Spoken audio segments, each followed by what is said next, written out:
Ladies and gentlemen, the boxing will commence in 10 minutes. 10 minutes, get yourself a drink, get yourself a glass of wine, get yourself a jug of beer. 10 minutes for the boxing.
That's it.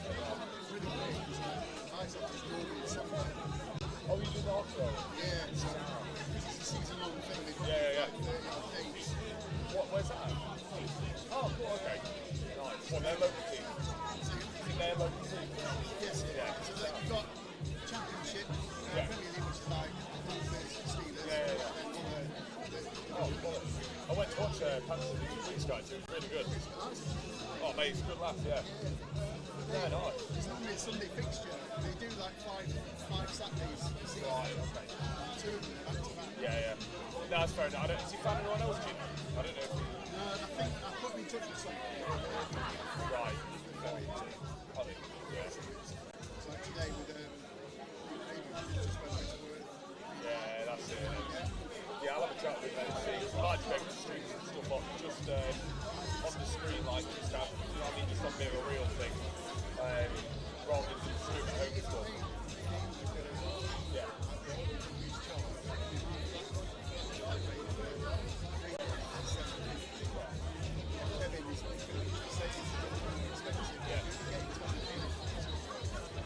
It's true. Yeah, it's fair. I'll have a chat with him there, see what he's thinking. It's the same with the one for the Nets. Oh, for the PCB. Yeah. So I've tried to find somebody. Yeah. It's that time of year, mate. Yeah, he's busy, isn't it? He's only going to get busy as well, like. If you've got somebody that wants you for 38 Yeah. No. Fair enough. I'm just going to jump back and get some signal, mate. yeah, there isn't. I know.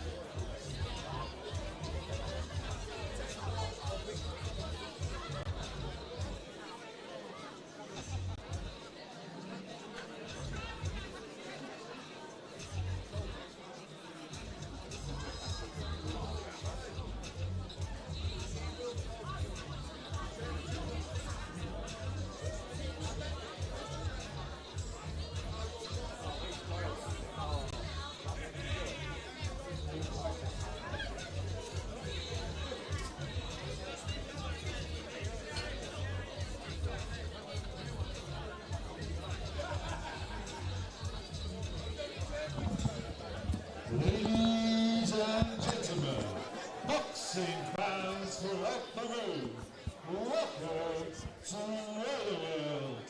Right here, right now, in fighting city of Derby.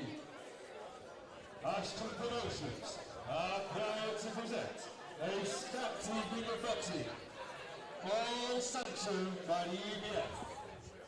Ladies and gentlemen, on this card we have one title fight and one bare knuckle boxing. Well now, everybody in Derby, are you ready for Shades of Law? So here we are, welcome to Ashton Promotions, the return to Derby here at Roller World. As you can hear, the MC is in the ring. The evening is about to start. We have scheduled 15 bouts of boxing with a main event for the EBF Midlands featherweight title coming up. But just in a moment we have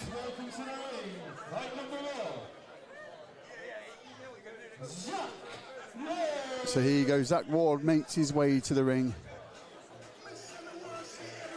He's fighting against Corey Luke. So we've got Luke versus Ward. Fight number 1 of 15 here at Ashton Promotions. The return to Derby. So 15 excellent bouts of boxing.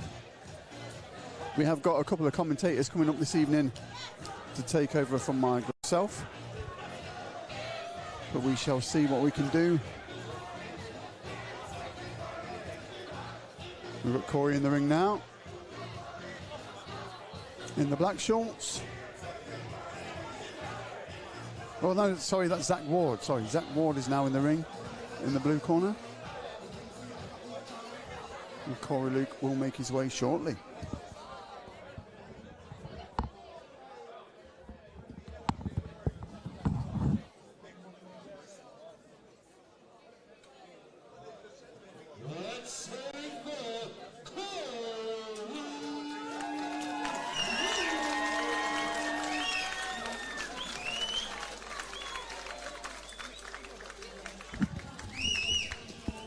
So as you can hear, it seems like Corey Luke has got a decent fan base here this evening at Roller World and Derby on Ashton Promotions.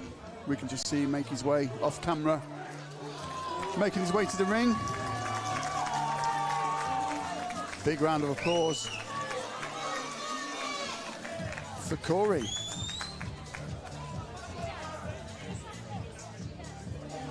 So we've got 3 2-minute rounds of action. Corey Luke versus Zach Ward. Introducing in the blue corner, Zach Ward. Zach Ward fighting out in the blue corner here in the black shorts. And his opponent in the red corner, Corey. And we've got Corey Ward in the red corner with the white shorts on.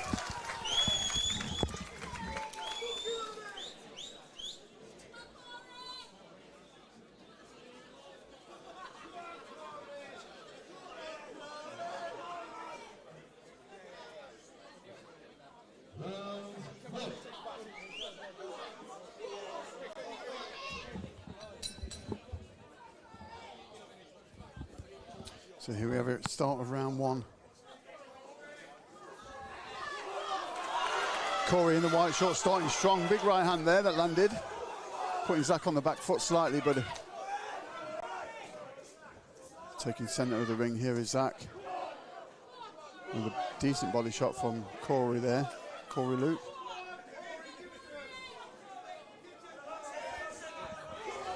Corey showing some discipline here, look. He's a decent technique. He's not trying to steam in and blow his opponent away here. He's looking to establish the jab.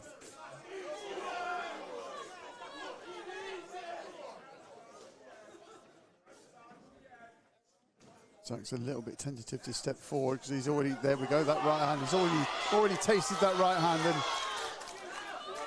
Corey lets him fly a little bit to the body. It's a lovely jab from Corey, that is. Kicking off this evening's boxing here at Roller World in Derby.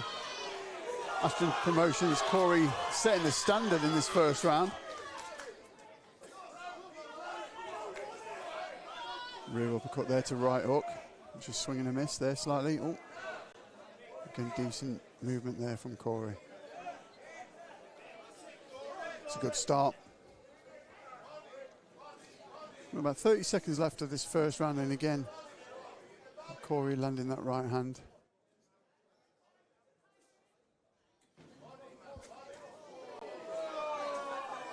Right to the body again. Swinging a miss from Zach. A little bit wild there, to be fair.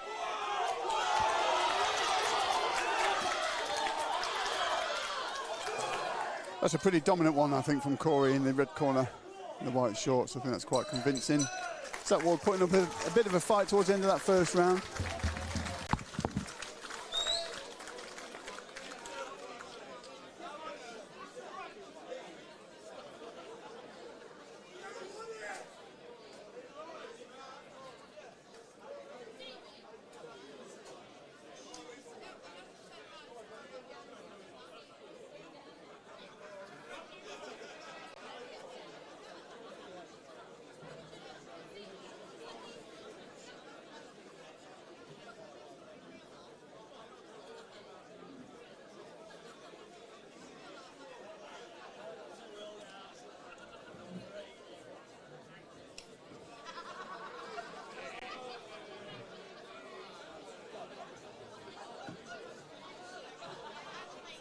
Seconds, fighters ready.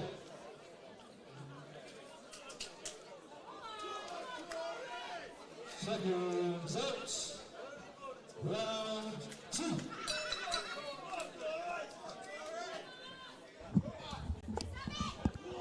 So our timer is a little bit out there, starting at 2 minutes 4 seconds for some strange reason, but we are into round 2. 3 2-minute rounds here. Corey setting the pace in that first round. Coming out of that red corner pretty strong, establishing the jab. And that decent right hand. Again, there we go, Corey again, landing a double jab right hand. Is that trying to fight back from this corner here? Is this, oh, decent right hand, sends him to the canvas. The crowd on the feet and the referee waves it off. It's over. Corey Luke takes that victory with a stoppage in the second round, early doors.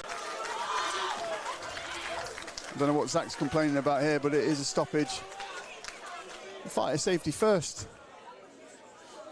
That's what we're here for. Ashton Promotions, it's fighter safety first. Zach's got no complaints there. Corey absolutely took him out and the ref waved that off. Fantastic performance. Setting the bar, setting the standard for this evening here in Derby. The return to Derby with Ashton Promotions. Fight number 1, Corey Luke with the win.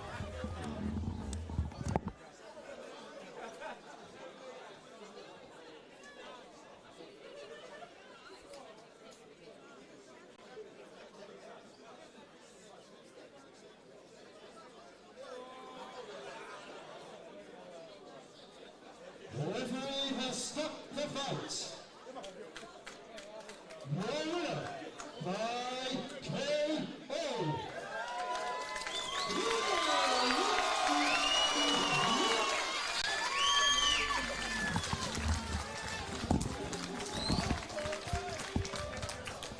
And as you heard that was a win by KO. Red corner, Corey Luke taking the win there. And we head over to fight number 2, where we have got Trotter versus Pickering. Not Ronnie, but Connor Pickering this evening.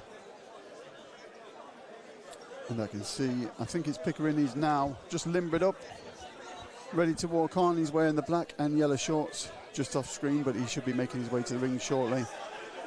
But first of all, Corey is getting the plaudits from his friends, family and fans as he makes his way out of the ring towards the changing room. Fantastic performance, setting the bar and the standard for this evening of boxing.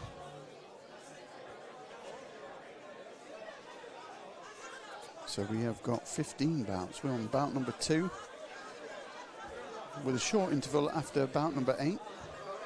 Trotter versus Pickering. Then we've got Benji Smith versus Nate Davey, Hannah Jones versus Happy Dowdy, Harry Brown versus Mario Burke. Then we've got Kirk Moss versus Finn Lee, Ryan Hall, Reese here, and then just before the interval we've got Hayden Walker versus Gary Allen. That is the set schedule, which is due to change at any minute. If you've ever been to any of these shows before, the lineup can change quite quickly.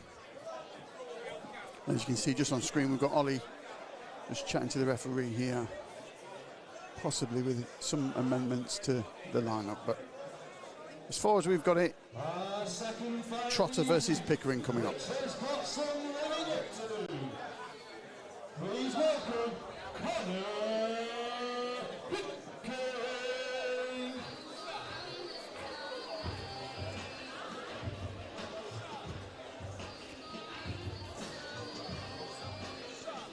So Connor Pickering makes his way. It's not Ronnie, it's Connor Pickering making his way to the ring, wearing black shorts and yellow shorts. So his right leg is black and his left leg is yellow. With his corner team. Here he is, Connor Pickering entering the ring.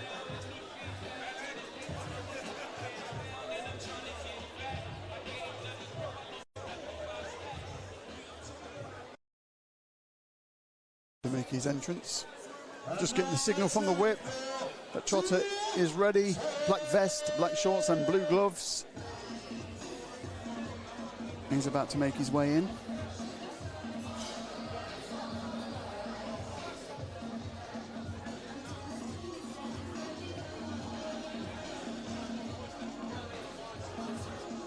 It is a bit of a long walk from the top of Roller World to the ring, from one side to the other, and he makes his way now.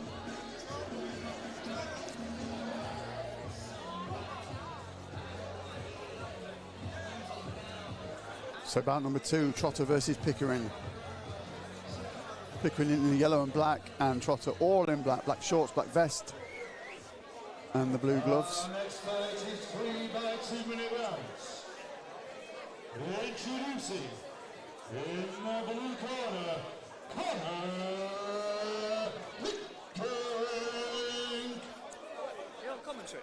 I've got people coming down, mate. I don't know where they are. ask him now.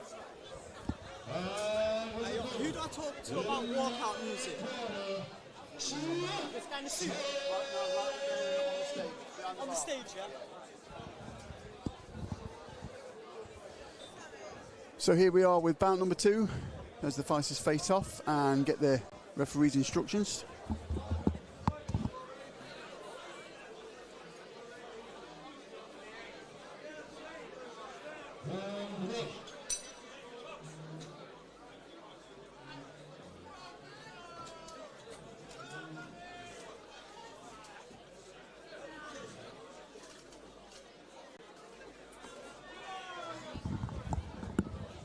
So we might have to ditch the timer at the minute. It seems to be a little bit behind schedule as Trotter and Pickering kick off fight number 2.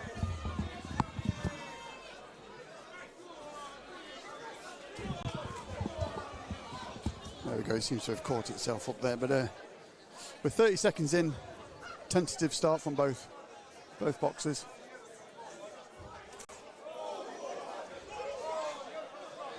It's like Pickering looking to establish that right hand already, early doors.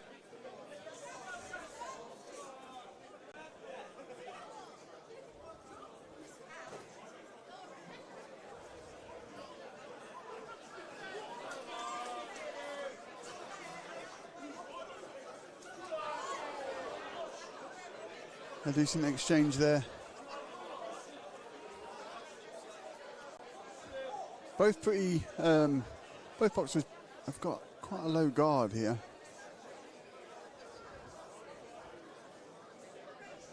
I mean, Trotter's, his guard seems to be round his waist at the minute. He's got to be careful because Pickering is a big lad. He's already showed intentions to throw that right hand, so a couple of feints there. Trot on the back foot.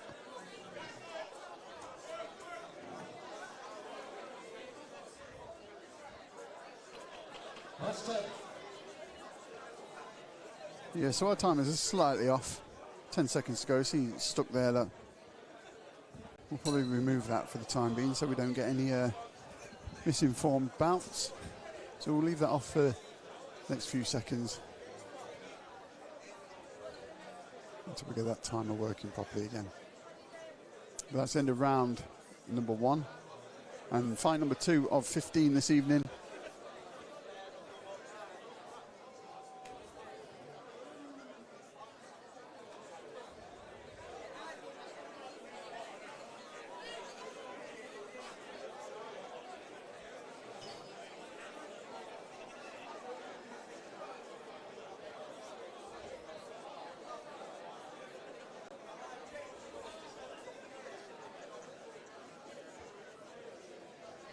Both boxers getting their final instructions before we start round number 2. Again, pretty even round, I think, but Pickering here in the yellow. I think just mainly being the aggressor for that first round. I think I'll probably just nip that one to him. And see if Trotter can... stiff jab there. See if he can turn it on a little bit. Try and be a bit busier, but he's taken another shot there and another jab and a right hand. And they're heavy right hands from Pickering.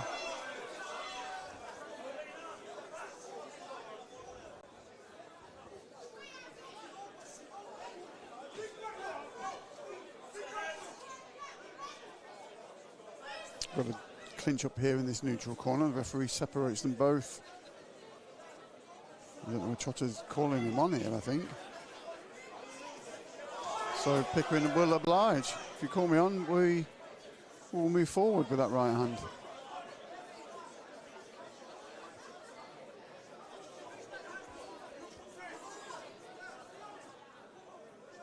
Trotter offers something back there, and again, looked like a little gesture from Pico in the yellow shorts as he comes forward again, putting Trotter on that back foot.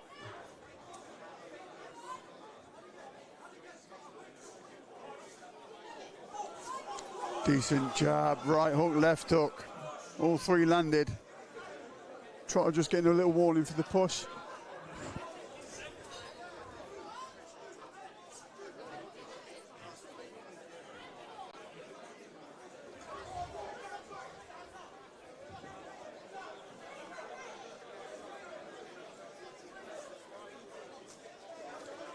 Right hand lands again from Pickering.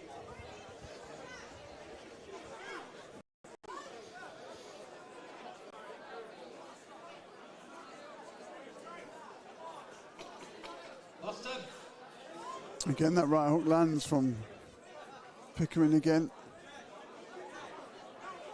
As we end this second round. Trotter trying his hardest to establish some dominance in this second round here, but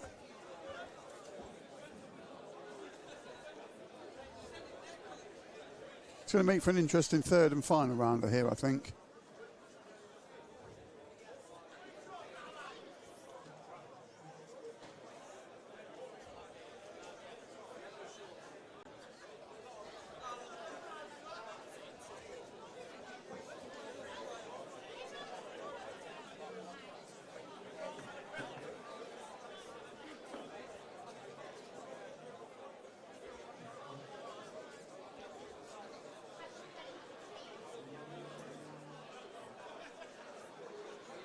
It's interesting though, Trotter's not taking a seat, he's stood up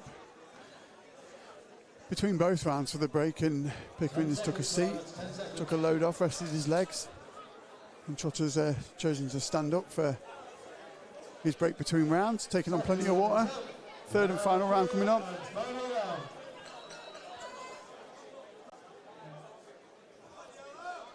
And here we go, let's see if this mirrors the same first two rounds. I mean, Pickering with his jab is pretty decent, to be fair.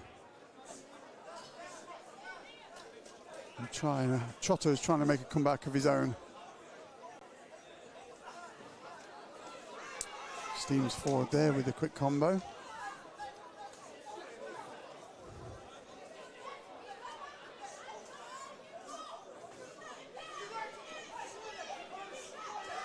Oh, big left hook, big right hook again. Trotter taking both of those. And then a jab straight after. Swing and a miss.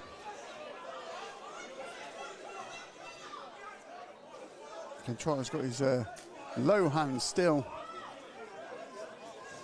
I mean, he can take a whack at the minute, but it's only going to take one from Pickering. If he lands, it's going to be game over here. He needs a bit of a tighter guard. He's eating 3 or 4 in that corner. And again.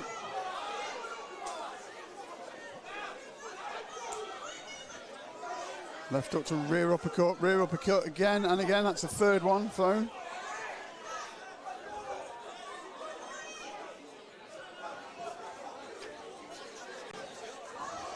Ooh, just underneath. Trotter just rolled underneath that one and made it escape. We've only got a few seconds to go, I believe.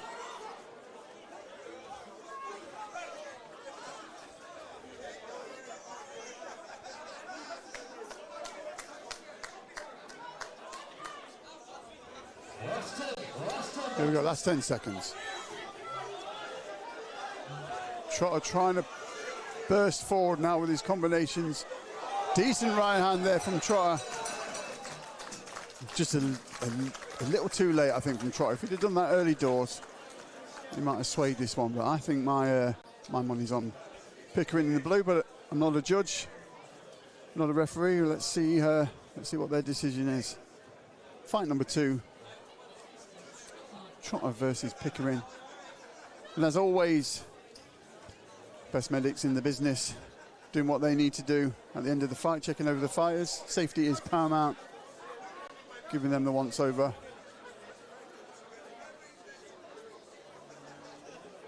I do have to say that spinny towel, it's never done anything for me, that. Have my eye out. But we'll hand over to the MC and the guys, and let's see what they come up with for the winner of this bout. Referee's calling them on. We're going to get a decision.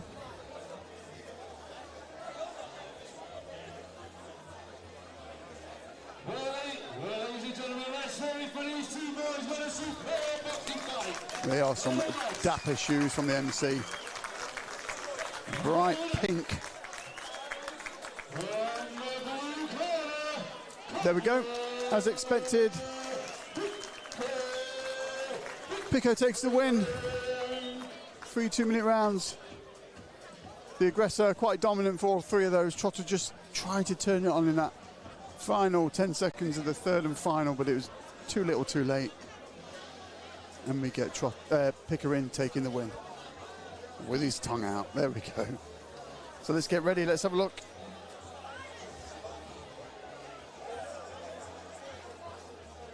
We are. Let me just get the lineup here. If it's still the same, Benji Smith versus Net Davey. So Net Davey, hands in the air, walking out to 50 Cent. Hope it's not a replica of walking out to 50 Cent and then a performance like Eubank Jr. at the weekend. But here he is, Nate Davey, posing for the camera in his Monclizzy t-shirt, straight out of Turkey, black shorts, yellow trim.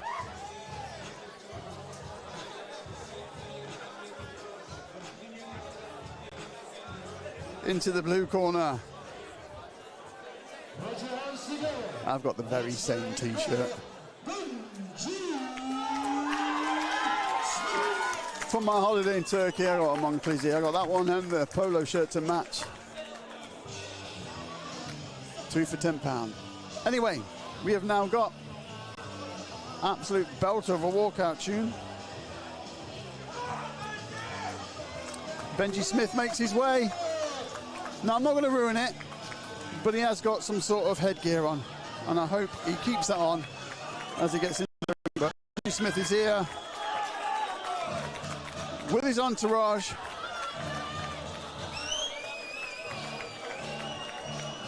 And hopefully you can see it now on the live stream. Benji Smith comes in with blue curly hair,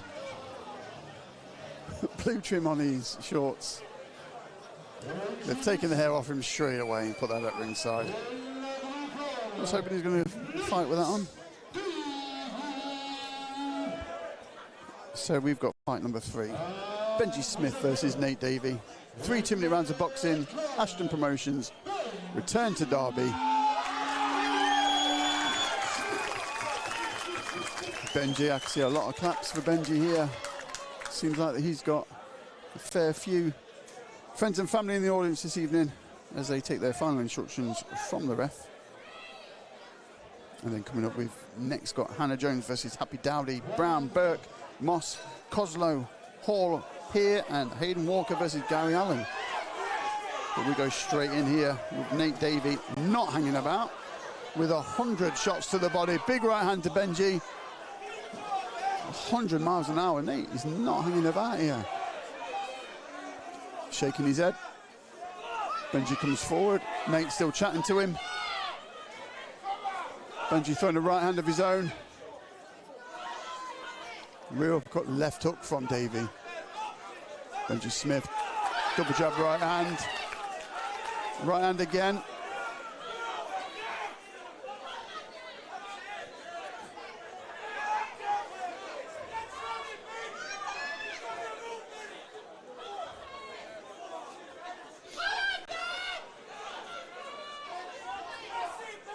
Ooh, there was a big right hand, which is wobbled Benji.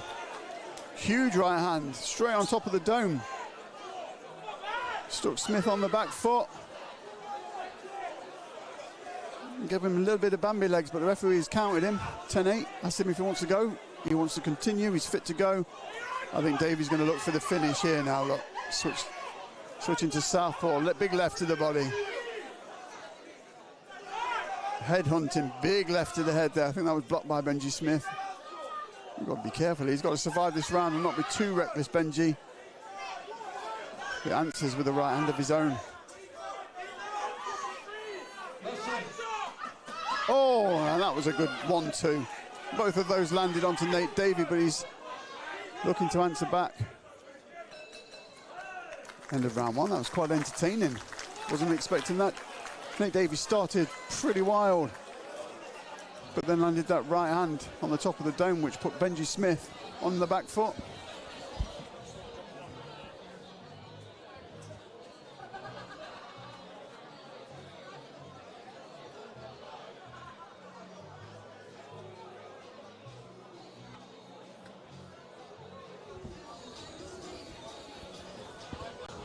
Let's just hope that hasn't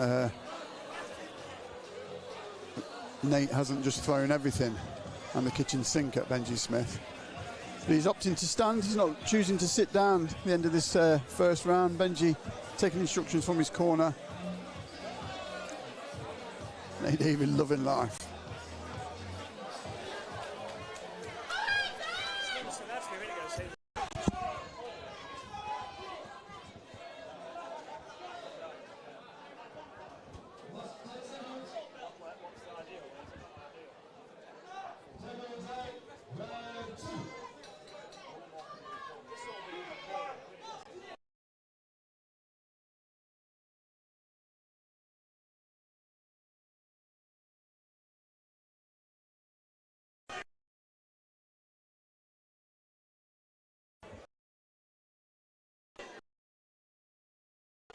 So we're just back here with a couple of technical issues there with the cable, but we've got that put back in for round number 2. Nate just on the back foot here as Benji comes forward.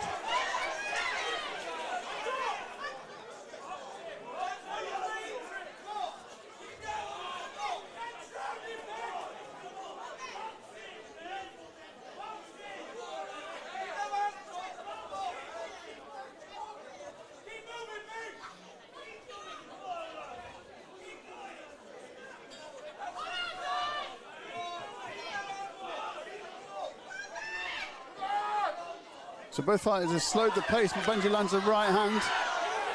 He's looking to stick it on Nate now for this second round.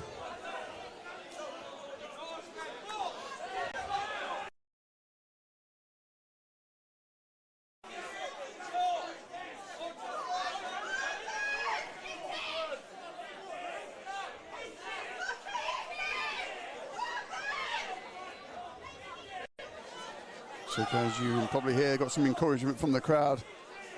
Looking for Benji, encouraging him to come forward a little bit here.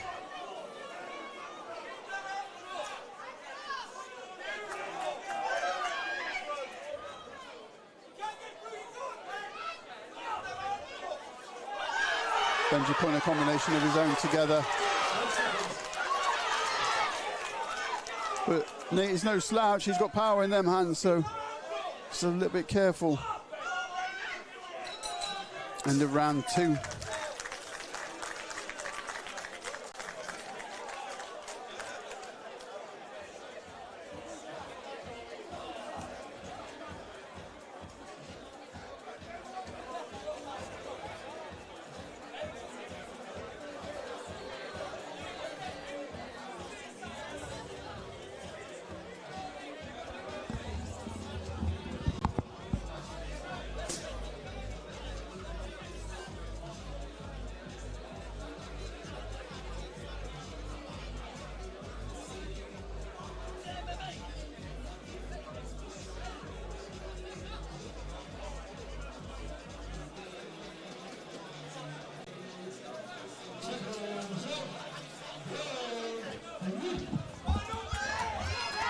Third and final round.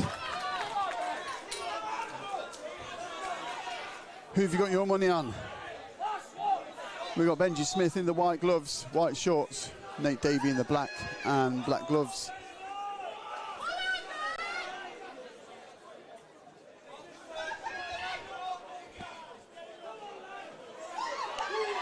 We had a 10-8 count for Benji in the first round as Nate clocked him on top of the head with a right hand, which wobbled him.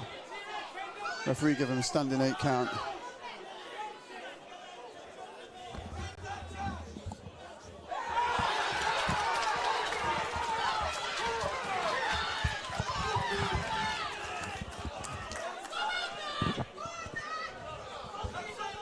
And we are joined with a co-commentator this evening.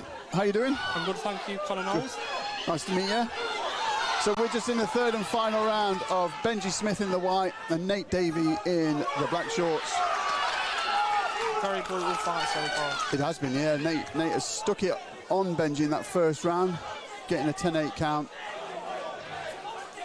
I think the guy here in the white, Benji Smith, has really got to be convincing in this third round. It's been a very, after that, like, 8 count, I was shocked when he came back. Yes. He's come back quite well. He did, yeah. He got the Bambi legs. Bambi on ice.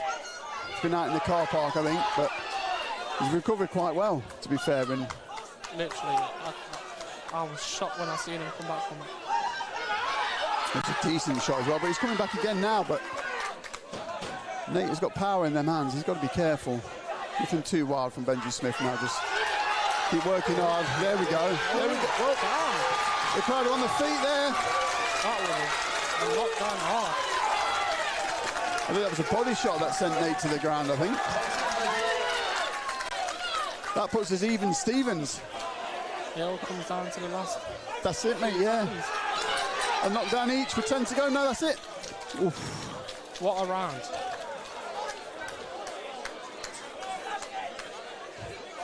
I wish we could have one more. I wish we could have one more round. Let's let them do it again. You always need that extra round, don't you? That's it, mate, yeah. One apiece here. I can't call this. I'm not gonna. You know. I'm not gonna. At first I thought it was going to be Davey, but after the rounds that come throughout, it's a harder one to decide. I see, yeah. Davey started really strong. Loads of body shots, big right hand to the head. Wobbled Smith, and then Smith has come back later on in that third round, so. Been mental. It's been a fight and a half, let's just say. That's it, mate, yeah. This is what everyone's here for. Entertaining bouts. Ashton Promotions return to Derby. A full venue before the interval as well. Like, that's it, mate, yeah. It was full.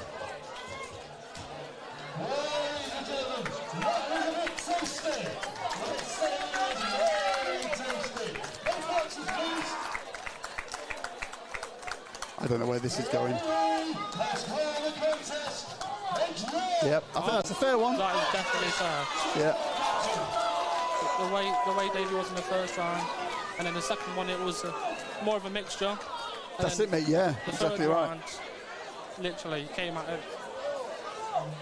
I think you're exactly right, mate. Davey definitely won the first round with a knockdown. Yeah. Bit of a mix back for the second and that third one. Literally. Benji stuck it on him. What a fight. Benji's coming back in. What's going on here? Photo op. I want to see a rematch. I think they probably will, mate. I think they probably will. Both came out. I mean, there's another Astons event on December 13th. That's it, in Nottingham. So we could be sticking this one back on. Oh, it's kicking off already.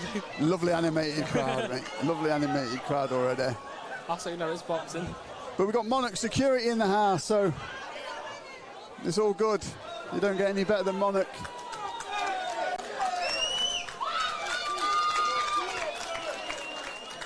It's been a great night so far as well. It has been good, many mate, yeah. more fights to come.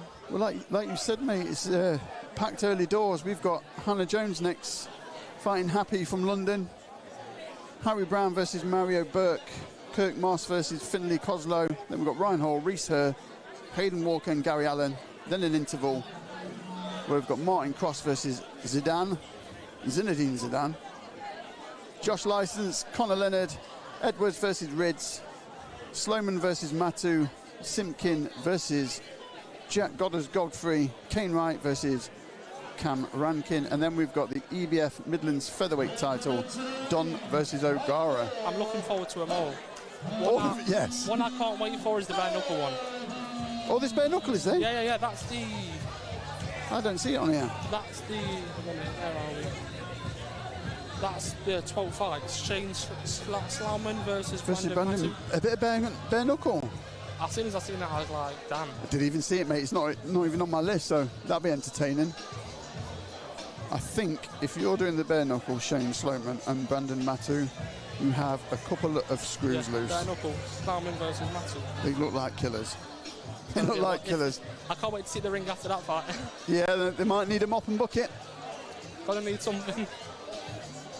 It's not for me, mate, that bare knuckle. That's crazy. I don't know how to do it. Nah.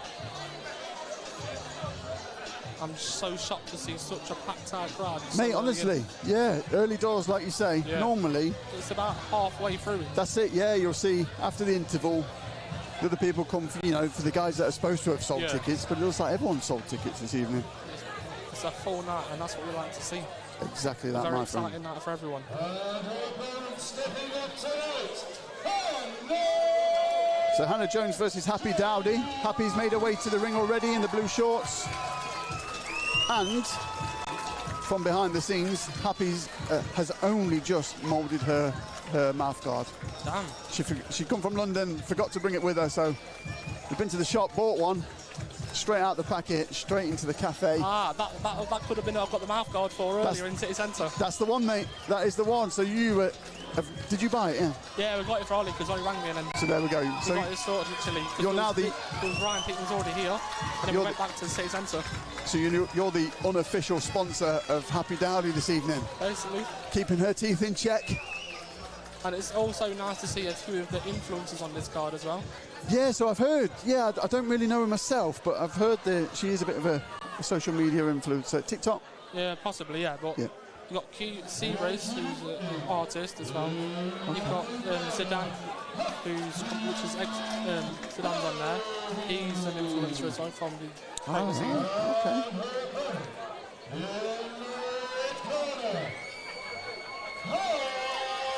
It's nice to see a woman's fight on it as well. It is, mate, yeah. I think Hannah makes a few appearances on Ashton Promotions, especially in Derby. Hannah Jones, I've seen her at the Prism or Palais, I think it was the last time I've seen her. But I always call it the Palais nightclub, but that corrects me. That's like the posh way of saying it, the Palais. But we've got Hannah here. They're both looking ready. Very ready, yeah. Hannah with the red trim on the black shorts and Happy with the blue and the fluorescent green or yellow trim. Perfect for traffic when you'll be able to see it perfectly. That's it, mate, yeah. Out in the car park, she won't get run over. So you're perfectly visible. So I'm just wondering there as well, it says Jones on Happy Dowdy's shorts. Has she come with any kit today? Or was she borrowing Hannah Jones's kit? I know there was some kit brought by Ollie as well, but it's none of them ones. That's what it's about, mate. Although we are here to watch some entertainment in the boxing and we are here to punch each other in the face, it's all about helping each other out at the same time. So 100%. That's why I love boxing so much, because it's the togetherness. Everyone just comes together, has a great night, and there's a respect at the end. Absolutely, mate, yeah. So far, they're looking to work each other out and try and see what works, see what doesn't. That's it, mate, yeah.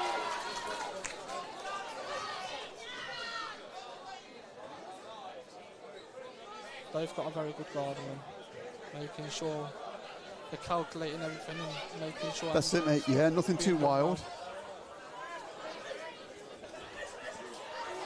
Oh!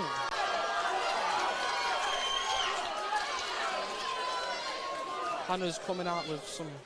Yeah, she's throwing the shots with venom, isn't yeah. It's still the first round, there's a lot more to come. So the first round's always about picking out what works, picking out what not works, and then see what goes from there. That's right, yeah. But she's throwing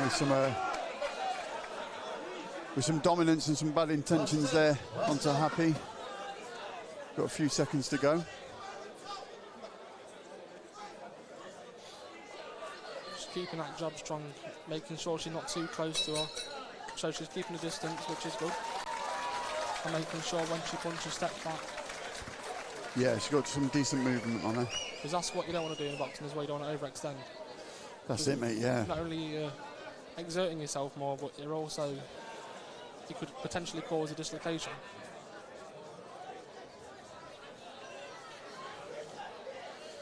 So both fighters, again, I've noticed this a lot this evening, choosing to stand in between rounds. We're not taking a seat again this evening, so Hannah and Happy are both choosing to stand up. Keeping their energy. Yeah, yeah. I feel like sometimes when you fight as well, you sit down, you get tired. So if you stay on your feet, you feel a bit more... Yeah, I'm a bit like that at home, mate. Once I sit down, yeah, I don't want to get up. No, I don't. I can't get up, too old. But Hannah's light on her feet.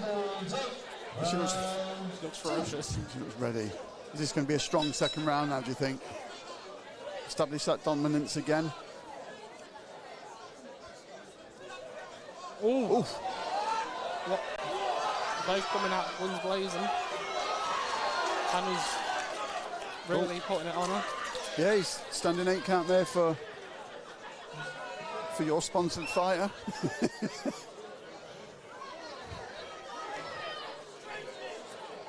Got to make sure to keep the guard up as well.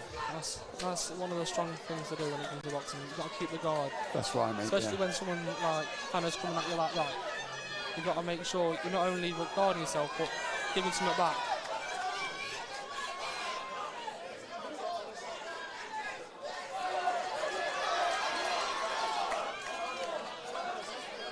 I'm not saying that Happy's looking for an exit here, but I don't think she's got an answer for Hannah's power. Yeah. I don't think.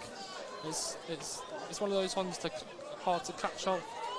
It's like what you said. You don't want to overcommit, but it's almost like Happy doesn't want to throw. Just Yeah, she's too scared to throw. Yeah. She don't want to.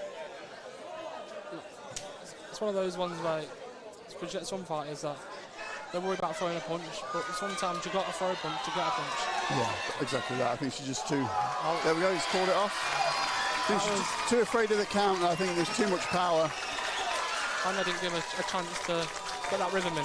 That's right. Yeah, just head down and a few wild shots from Happy Dowdy there, but Hannah takes the win. Who we've got next? We've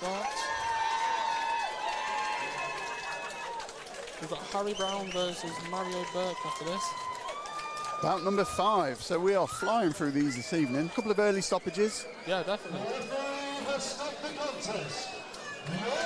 But Hannah looks delighted with that win.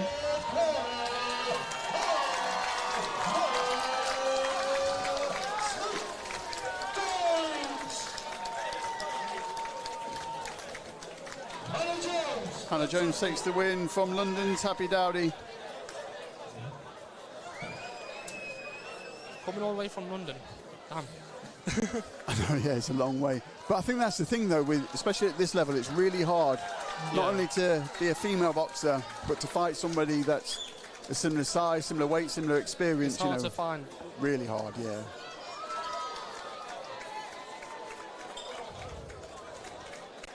So yeah, next up we've got Harry Brown versus Mario Burke. Harry Brown and Mario Burke. I was just shocked that literally as soon as the night started, the venue was packed out basically. It is packed, mate, yeah. And really now it's literally packed to the brim. What a night so far, it's been absolutely crazy. And we've only just started, we've still got really another 10 bouts to go. Like you say, we've got the bare knuckle one, we've got the EBF main event at the end of the evening, so we've still got a lot to go through. But we've got a lot to go through and we haven't got a seat. Oh yeah. So we're going to be on our feet for the duration of the evening. After the interval, I'll have to step off anyway, off the commentary, because I've actually got some fighters that I manage. Okay. On the card, which is, of course, Series and also Zidane. Zidane? Yeah. Zinedine? No headbutts. No Zinedine Zidane headbutts, no. He's actually had 6 fights so far. That was all in influencer boxing. So crossover. And he's won 5, lost 1. That's not a bad start then, is it? 6 fights. Good music as well. Some of these walkouts have had some good music. Yeah. Bringing back the classics.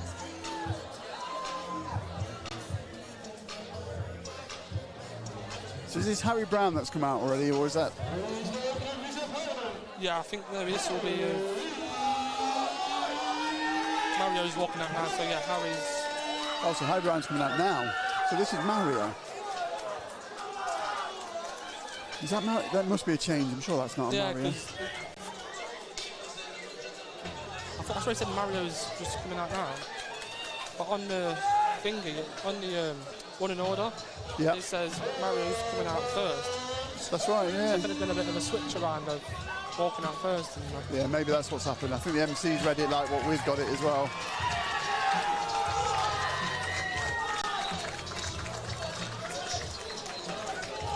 Already it's going to be a brutal fight. I'm sure it says Harry on his shorts as well here, look.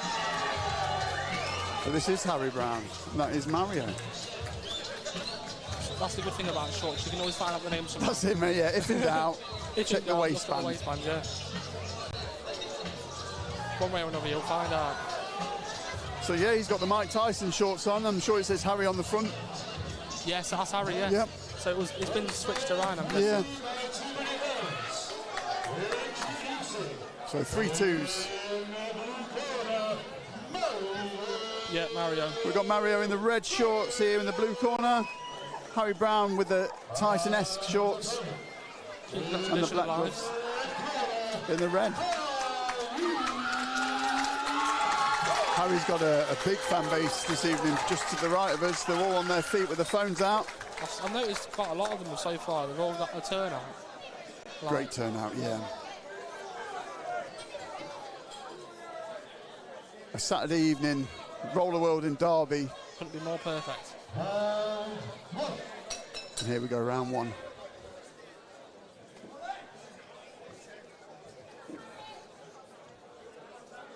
They're trying to figure each other out. What Harry's coming out so far with those jabs, making sure he's keeping his guard up. Oh. Both got decent footwork and head movement here in the early rounds. They're both making sure they're not throwing too much, but not trying to. Harry's coming in with some straight the ribs. Some great body shots there. Firm, not wild. Standing first in the middle, making sure he's got the room to move about.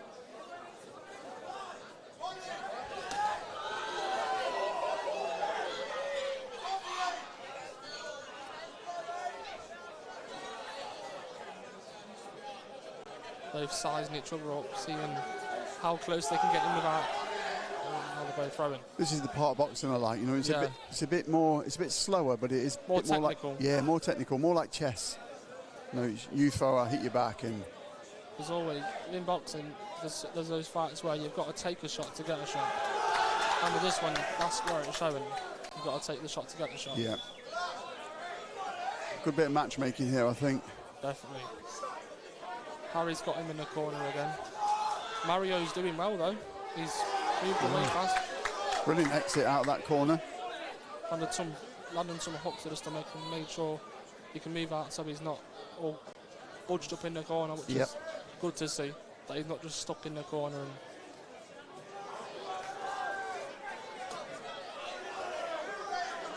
it's nice seeing fights, people fighting on the inside so you can get that technical. That's it, mate. Yeah. So that's where some of the best fights are when you like in the clinch, because you can both like going at it. Great round. Great advertisement for boxing, that one, I think. For that round, I'm thinking Harry that round landed more shots. I think so. I think even though Mario in the red here, he was decent on the back foot. I think Harry, you know, sticking it on him, being the aggressor. I think you'd have to swing the point that way. But again, very evenly matched. It's good to see.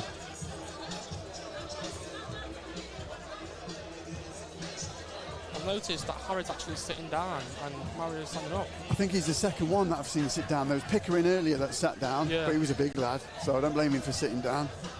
These are not too small, are they? So it's, well, you know, some fighters work better sitting down in between rounds. Some fighters like standing up in between rounds. It all works better for them, to be honest. That's it, mate. Take a load off. Mario looks calm and comfortable. Not too many instructions from his corner. I think he's quite happy with how he's going on, but we're into round two. I'm expecting more of the same technical. Yeah. Inside, in the clinch. Harry's coming out strong like he did first in the first round. Straight away into it, getting in the hooks to jabs. Body shot. He's working that body properly. He's making him work for it.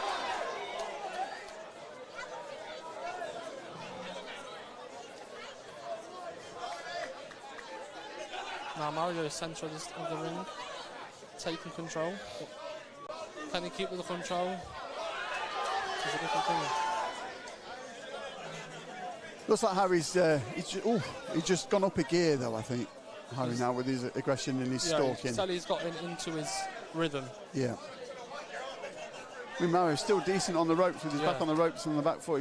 He's making sure he can't fully catch that rhythm by making sure he's landing the shots and throwing him off guard. He's trying to interrupt it, isn't he, halfway through them combos, but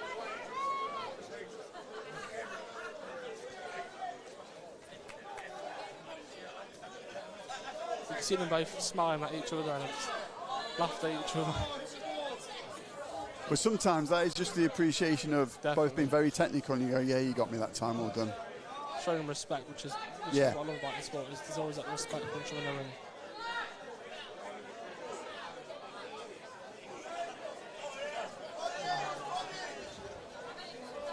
Both holding that clinch, trying to tire each other out. That's it. Oh, Harry loves that body shot, body to head. It's like his birthday present. Oh, and a switch. Great bit of footwork there. You must think it's Christmas already, the way he's coming out. Santa's come early. Literally.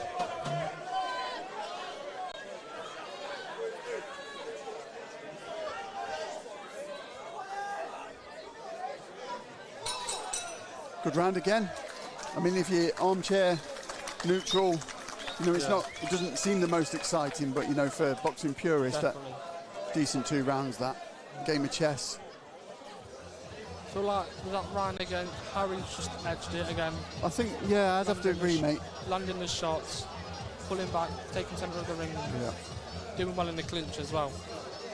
Yeah, doing really well, because it seems like Mario's quite happy with his back on the ropes or back in the corner. He seems quite happy there, but Harry mixing up with the body shots and then to the head, you know, he's taking that rhythm nicely. That's it, yeah. Not overexerting himself. I've noticed he loves going in the clinch and having his piece-ups in there. Yes. That's where he's shown his technicality. It's going to be an exciting 3rd round, I think. It's going to be a crazy 3rd round. If it's like the last first two. Let's see if Harry's got another gear to go up. Straight in there Straight again. in, yeah. Oh, very nice. Straight into the clinch again. See, with aggression, but not wild. I like that. Yeah. It's all controlled. Keeping it relaxed. Yeah. Not overexerting and wasting his breath. So that right hand, it was thrown, missed, and then straight back to his chin.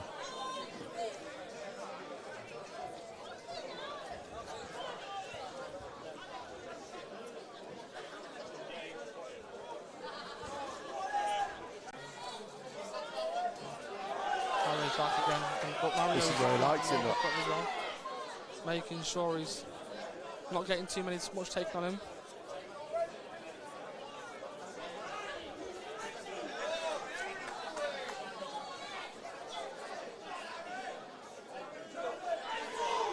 Mario coming back with the combo of his own on the front foot, but I think it's more of the same from Harry again. Look, stalking forward, taking centre of the ring, getting him on the ropes.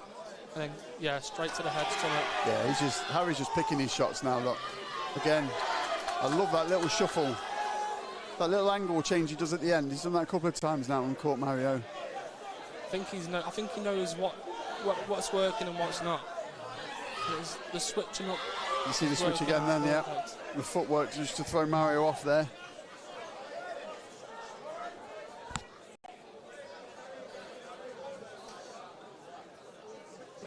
Ooh. That was a hit and a half. Do you know where's Harry from? Do you know? Is he local? I'm not sure.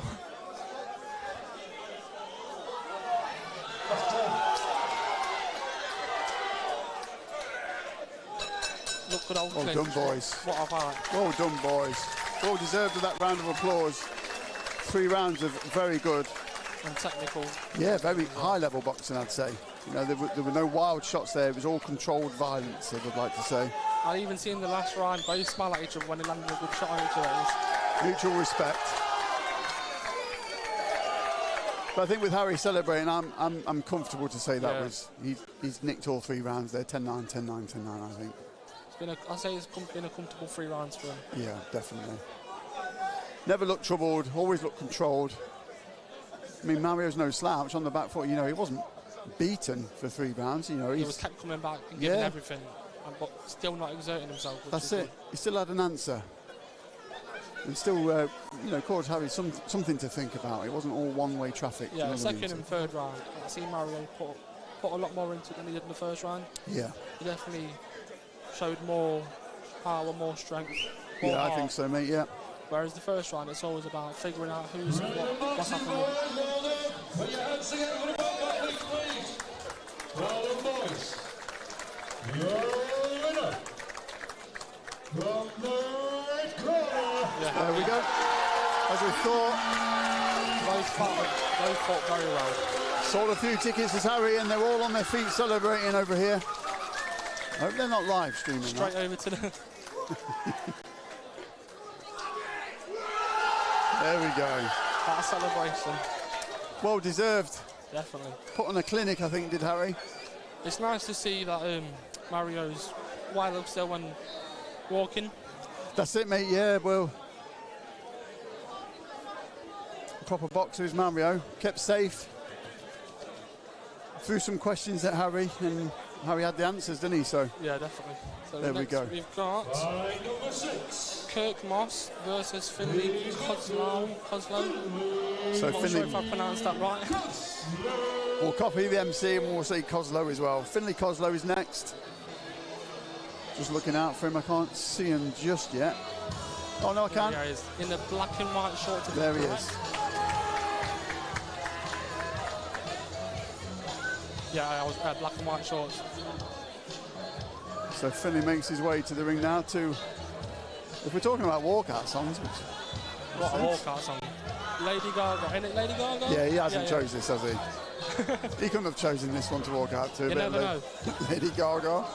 It's always the ones that you don't expect. We listen and we don't judge. It's music at the end of the day. It's wonderful music.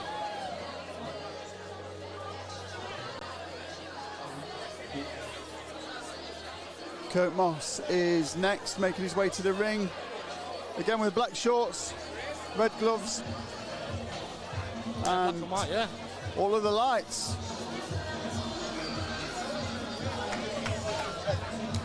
This is Kirk's second fight so far. After coming off of a 4-year layoff. 4-year layoff. Yeah. Oh, wow. His first fight was on UWBC Okay. 4 years ago.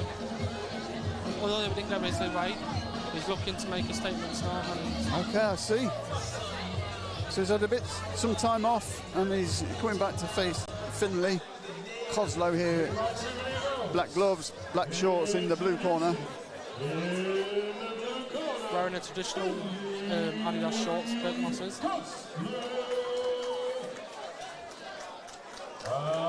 His opponent in the red corner,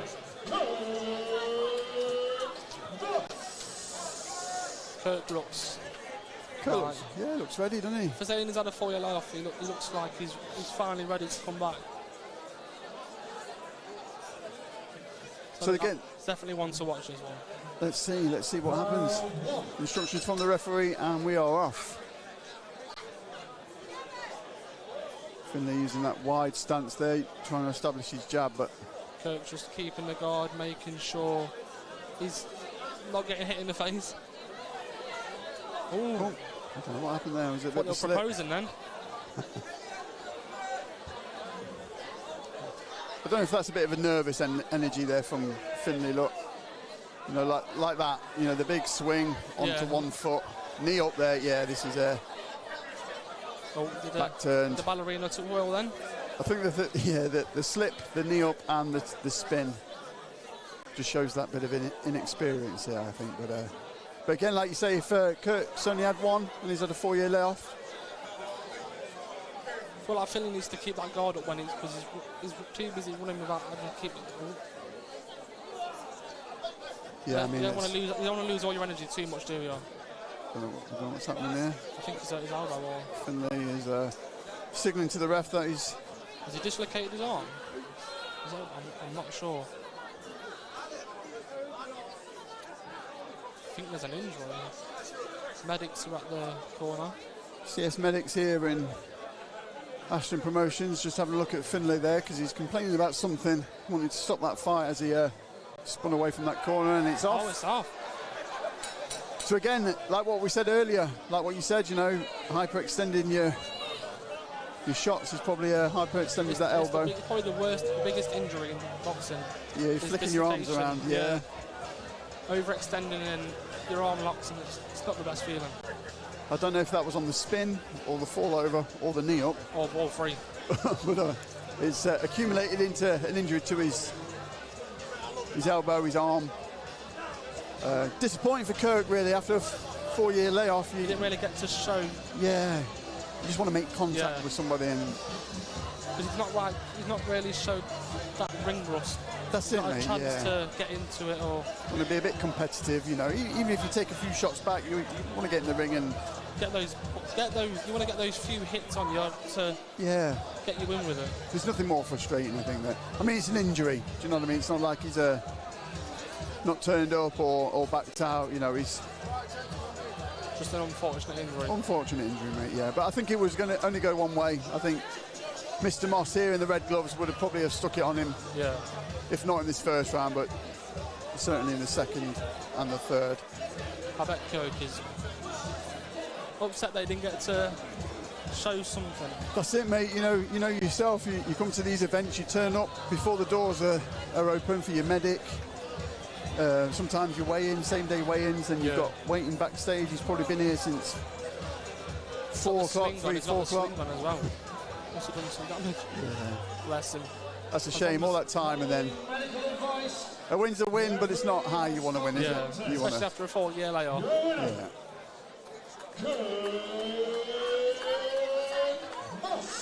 You can tell he's happy, but he's also a bit annoyed.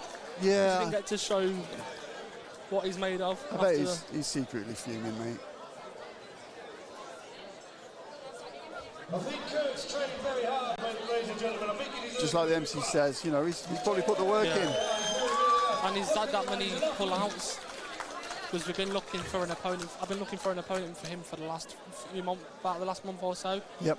There's been about 6-7 pull-outs of it. Really? There's been quite a lot of pull-outs from. I think that's. With Kirk. It's so common nowadays. I think a lot of people put themselves forward and they're not committed.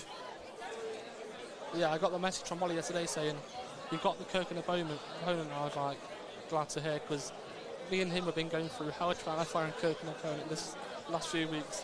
We've had people coming. Like, we literally had someone accept it on Monday, and then by Wednesday they pulled out. How do you accept a fight Monday and then pull out on a Wednesday? On 2 days later. Reese here, yeah. Reese here versus Ryan Hall, bout number 7, Ashton Promotions. Oh, what a song! This I don't know how old you are, but this reminds me of Blade, the film. Yeah. I listen to this song at home all the time. I grew up listening to like the 90s anthems. Here he is. He's stacked as well. But the song matches his. It does, mate. Yeah. What a banging tune! Absolute belt of a tune. All we need now is a bit of Scooter, don't we? We do, mate. Yeah. So here he is in the shiny pink, glitter and gold shorts. It's matching the walkout. Glitz and glamour. Absolutely. And a tash. And is it Movember? Are we still in Movember? Oh, yeah, we are, yeah. That is the tash for Movember. Absolute belter of a walkout tune. I was literally watching Danny Dyer on, I think it was on Polo the other day, and they got the exact same tash. Yeah. I think Danny Dyer's got the tash for a film that he's in. Yeah, he's in that as well. I saw something yesterday. So both Reese is in the ring. Songs. Ryan Seven Nation Army. Can't see him. Is he on his way? I'm just trying to figure out where everyone is. I think he's coming now. I think I can just see him over that far right. You can't see him walking towards us now. Yeah, you can't see him on the camera because we've just got the one static camera for this Lounges TV live stream for Ashton Promotions. But he's making he's a tall guy as well. Got the black shorts, not as fancy as Mr. Hers. Glitter and gold. And that was a dramatic walkout song as well. Here's a tune, man, guys. Both wonderful songs. You can't go wrong with a good song, can you? Ryan Hall versus Reese here.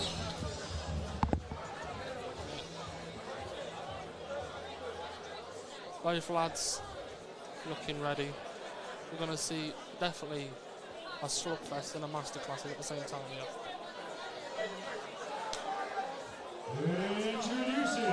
In the blue corner, Reese with the glittery pink and gold shorts. And then we've got Ryan Hall in the classic black and white shorts.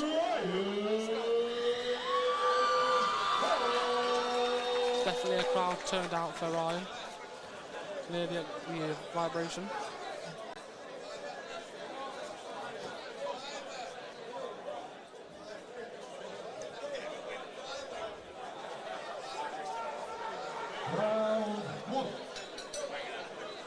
Both coming out showing respect. Ryan straight with a hook. Straight into it, throwing guns. Reese is taking it a lot more steady, not throwing too much straight away.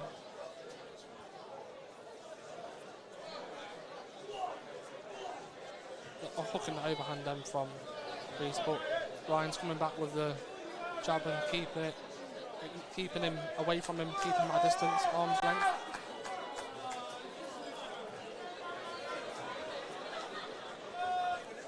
Ref having to break at the clinch. Both getting in the rhythm still, both Ryan with a uppercut then, making it. Both throwing some power.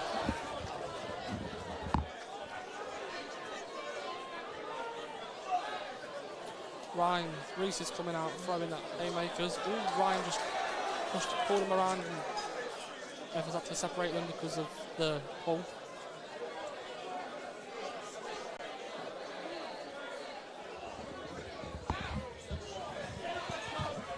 Both trying to figure out, get the rhythm. That pull then was a bit crazy, the way he swung in. Both been in the clinch quite a lot as well, so trying to make each other out of breath so fast, but so far it's been a hard fight. Ooh, that was a bit of a slog, that was. I feel like Reese is too busy throwing the haymakers, but not worrying about throwing the jab and getting more involved. Ryan's coming out straight away, throwing the jabs, keeping it at arm's length. There, well, I missed most of that because I had some off-camera duties, but how did that go? It was a bit of a lot of clinching, let's just say that. Okay. But towards the end of the fight, Ryan swung Reese, so the ref had to separate it, and then there was a lot of jabs and coming back from Ryan, making sure he wanted to secure the round, even though it was a bit of a messy round. But that's what you expect with heavyweights. Yeah, I think so, mate, and I think Ryan is a good foot taller as well, I think, so they probably get tangled up, don't they, when they're obviously Reese in the gold shorts here has to get in a little bit closer, which causes them to clinch up. I think we'll see a lot more in this second round, but the first round was more clinching, ballerina dancing. We'll rarely see them both go at it now. Now they've got the rhythm style out. I feel like with Reese, he's not really throwing a jab, it's more been a haymaker, trying to land the overhand. Whereas Ryan's been a lot more on the jab, keeping him at arm's length. Yeah, he's got a decent reach on him. Oh, now Reese is coming back. I think that's the only thing that Ryan's got to be careful of when he is in close. He's going to throw them bombs, isn't he? But and they're not going to be soft either, are they? No. They're going to pack a punch. There's some weight behind him, and there's some pink glitter. Yeah. And a bit of gold, but you know. It's the perfect pair of shorts for the disco ball. It is, mate. Yeah, it's just a shame their ball's not spinning around because they'd be shining. They'd be shining pink and gold all around this room. I feel like with Ryan, he took the first round just because, of course, there are more punches. Whereas with Reese, he was more in the clinch, but throwing the haymakers, but there weren't really much landing. So far, it's sort of been the same. Ryan's coming in with the jabs, keeping himself arm's length, but getting as many points as he can. Yeah. While not overthrowing too much. But Reese, he loves his haymakers. Loves the overhands. A little slip and slide from him then.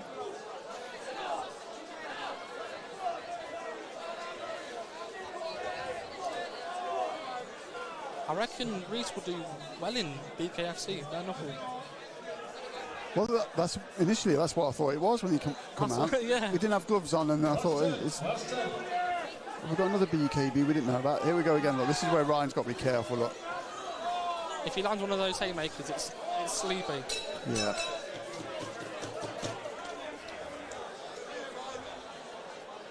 But Reese is choosing to stand again in between rounds. It's quite popular this evening. Yeah, there's been a lot of standing, like a standing ovation.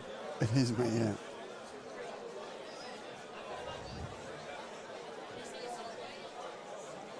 Both handling it very well. I feel like what Reese needs to do now is land a few more punches. Otherwise, from going off the first 2 rounds, Ryan's landed a lot more jabs. Yeah. Kept it more out of the clinch, landing more. Whereas Reese has been a lot more when he has like spurts. So he has like the flurries. So he comes in and then stops again. He's a bit of a showman though. Reese having a little chat with the MC and posing for the photographers between that. Definitely. But let's see what this 3rd round brings. Reese coming out in first, blazing this time, whereas first 2 rounds it's been Ryan who's been stepping on, but this time Reese doing it.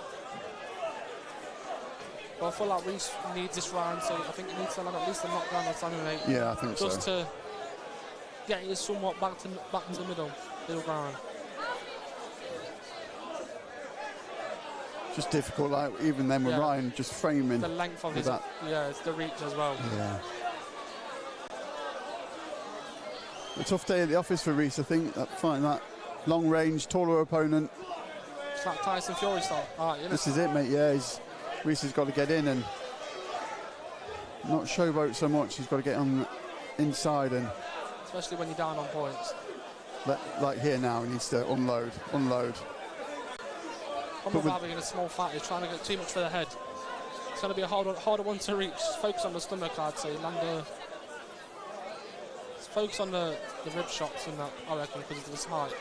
Get more in with it, get more in the clinch, and aim for the body. Because it'll be a harder one to reach the head. That's why I feel like Harry's winning.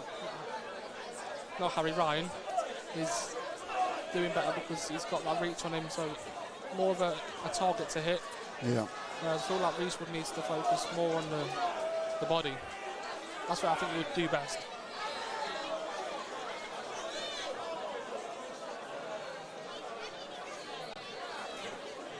Both looking very out of breath. Reese looking a bit more out of breath than how Ryan is.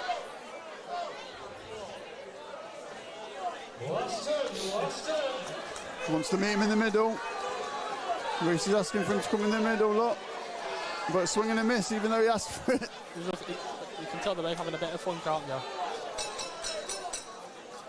There we go, that's our 3 rounds done. Frustrating for Reese, I think he wanted to stand and bang there in the last 10, but Ryan, he gets sucked into that. Not enough time to take it. Like the first thing about boxing, sometimes you can get 2 more in, but then the round ends, and then. But I feel like Reese would do well in bare knuckle. Yeah, I think he's a bit of a showman, is Reese. I think he's entertaining and. Definitely loves fighting, can't you tell, when yeah. showboating. I feel like Ryan took all 3 rounds for that one. Yep. Just because, of course, landed more shots, kept the distance, and kept his guard. And didn't. I'd say Reese probably in total landed about all 3 rounds I'd say about 20-25 punches. Whereas Ryan was, I'd say, about 50 to 65 punches. Definitely landed a lot more than Ryan did. He's a tower of man, Ryan. Look at the size of him. Yeah.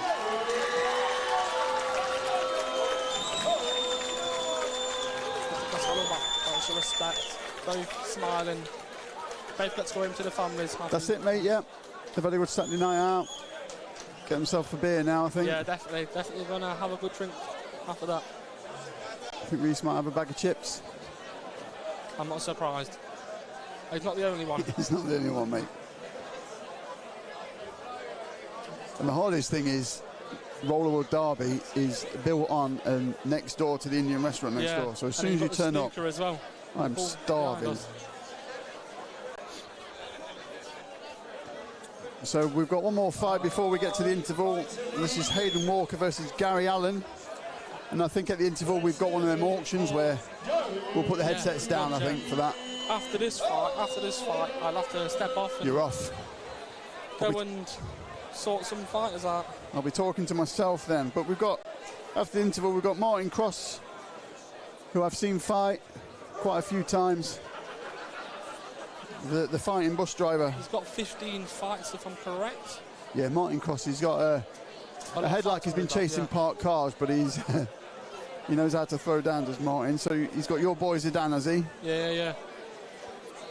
Then Josh Licence, Conor Leonard, Josh Edwards versus Riz. And then we've got the bare knuckle Shane Sloman versus Brandon Matu, Jake Simkin versus Jack Goddard Goffrey, Kane Wright versus Cam Rankin, and then the featherweight title, Ryan Dunn versus Kian O'Gara.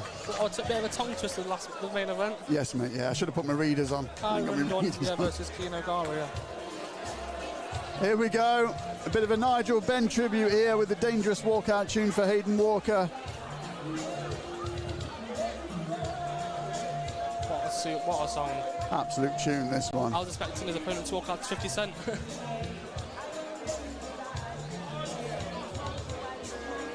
We listen and we don't judge, but if you walk out to this one, Hayden, let's make sure you do the business, brother. Definitely. It's one of those songs that... Is that one of those songs if you've got to perform on? You've got to perform on, mate, yeah. So Hayden makes his way to the ring. Again, it's a popular choice this evening, but the black shorts, black gloves, and then we've got Gary Allen in the red shorts with the gold trim and the white gloves. Touch of gloves. Both showing respect, buddy. That's what you like to see. Introducing in the blue corner, Gary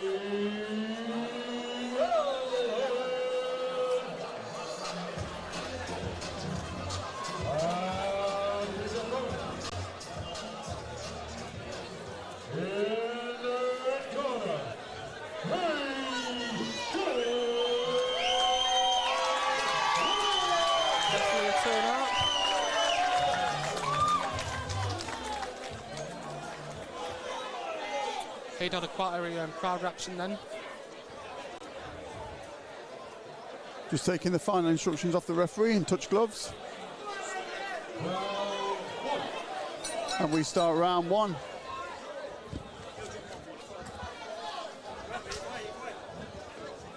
What do I say? Do I just crack on?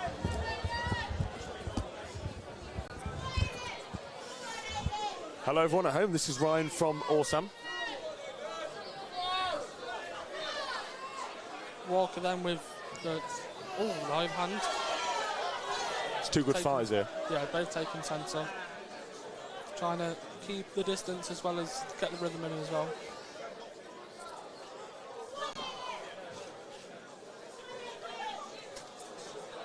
Especially from Walker, the fights I've seen from him before, he's a very good fighter. Allen seems to be throwing a bit too many overextended haymakers. The overhands, it takes out of you, especially if you don't land it. Yeah. Doing a good job at walking him down. It's going to be I think the first one, of course, going to find out their rhythm, see what works, see what doesn't. I feel like Walker so far. Yeah, I'd agree with that. He's definitely being a lot more safe and not throwing too many shots that he's not for sure on. No. And they seem strategic with it as well. Yeah, definitely. Some good hits from Walker. I feel like Allen needs to take his time and be certain on his shots. Yeah, it's really easy to start rushing it towards the end of these rounds. Definitely. Walker's a lot more calculated, precise, Yeah. not throwing too much because he wants to make sure. Yeah, he's doing well at just knowing when to land it in between Definitely. these. I'll say for this round so far, I've got Walker being a lot more precise, landing the shots, but keeping a distance as well, making sure that he's keeping his stamina. Yeah, he's done a good job there.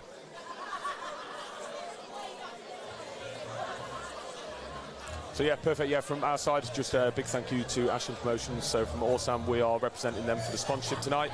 It's been a great show so far. We're looking forward now for the Palais at the end of the year. I know, it's so going to be a great night. Yeah, we're building up to the last one of these events this year. But yeah, big thanks to everyone that's supported us so far. So shout out to our sponsors, AU Vodka, Lumi, Wolfburn, and we will be looking to sign up new sponsors as well. So anyone that's interested, Awesome Official, and we'll sign you up. But yeah, thank you very much. Have a great night, everyone.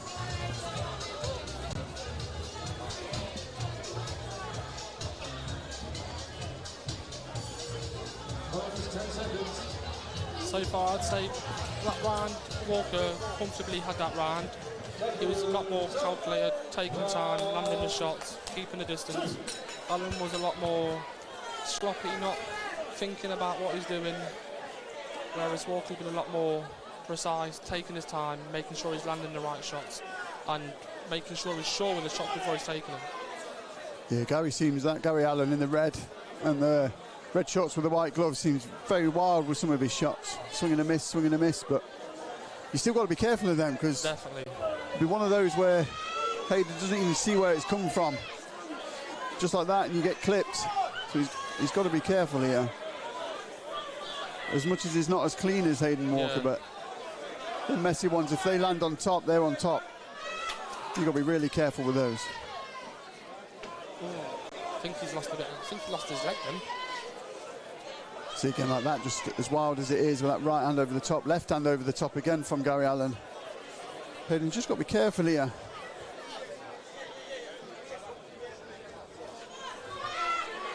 Walker making sure. Gum shields out, I think. Pop that back in. We don't need to wash it. Chuck it back in, mate. There's not enough time to wash it.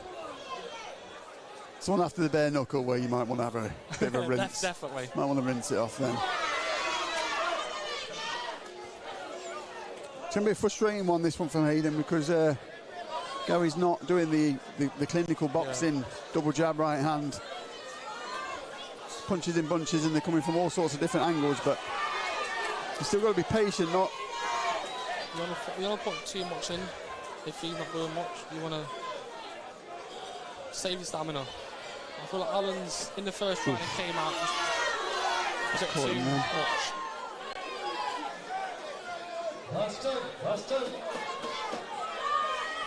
That's just unfortunate. I just wanted Hayden just to put it on him for the last 10 seconds, but just got smothered there, tangled up in that clinch. But so far, I'd say Walker's comfortable with 2 rounds. Yep, okay. Allen's landed jabs, landed some hooks. I feel like he's not took his time and he's throwing too many overhands, and it is a difficult one to judge, isn't it? You know, when you've got somebody who's boxing like Hayden, who's trying to put the techers together. And then Gary, I'm not saying Gary's not boxing, but wild. Yeah, I feel like as we said earlier, of course, with Finley, as we see with the overhands and all that stuff, yep, it causes damage. And yes, we did. Yeah, we did. Yeah, we saw that. We just don't want to see that again with Allen. No. He looks ready though. Allen looks ready. He's out of his corner early. 10 seconds. Hayden looks focused, hands in the air. Walker is loving it. G in the crowd up. There we go. Walker came straight out. I think with the exception of the injury for the elbow from earlier, these have all been very fairly matched. Yeah, they've been... There hasn't been anything completely one-sided, has there? Even with this one, this is not one-sided. It's a little bit scrappy, but it's the contrast of styles. You know, like if Gary wanted to take my taxi outside, you'd let him have it, wouldn't you? Definitely. Like, yeah, have it, Gaz. You want it before me, mate? It's my Uber. But it's yours now. It's yours now. You still want to mess with him, would you? As wild as it might be. He's fast. Alan doesn't. I feel like Walker's a bit out of breath. I'm not sure with that. It could be, he mate. seems to be leaning a bit on him, whereas Alan's trying to throw that, like, get him in the jaw. I mean, a lot of it could be. You know, he's tensing up, expecting a barrage of wild shots from Alan. You know, that's probably took it out of him as well. Just the anticipation of these, like you see here. Definitely. I'm very shocked with how fast Alan still is. Yeah. After the swinging after the first 2 rounds, he's still got a lot of stamina. He's took a deep breath there, though. So I think Aidan's seen that and stuck a jab on the chin.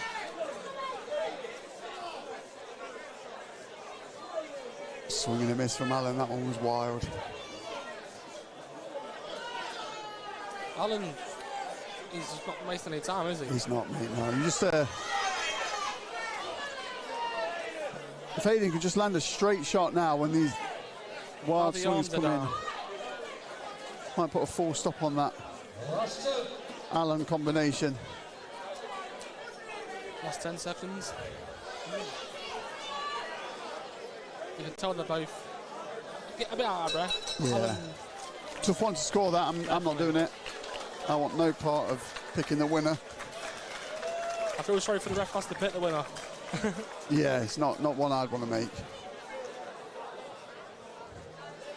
I don't think it's easy to pick a winner because of the styles are so different. Yeah. Hayden trying to box and trying to box again, but you know, looking for knockout, I'd say. Definitely. You know, he's looking for that knockout. He's looking for that fight of the night shot. That's it, mate. Yeah. If only I don't know if there's a fine night bonus on Ashton Promotions, but maybe they should get their wallet out and start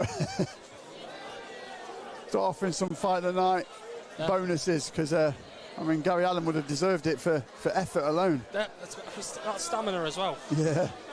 It's hard to keep that stamina for that long with the way those shots are being thrown. But good on him for it. Gary Allen was throwing shots then like he heard it was last orders at the bar. Definitely. Couldn't agree more. Get out of here. Get to the bar. Walker. I think on technique alone and boxing has probably just edged it, I think. But again, really difficult to judge that one.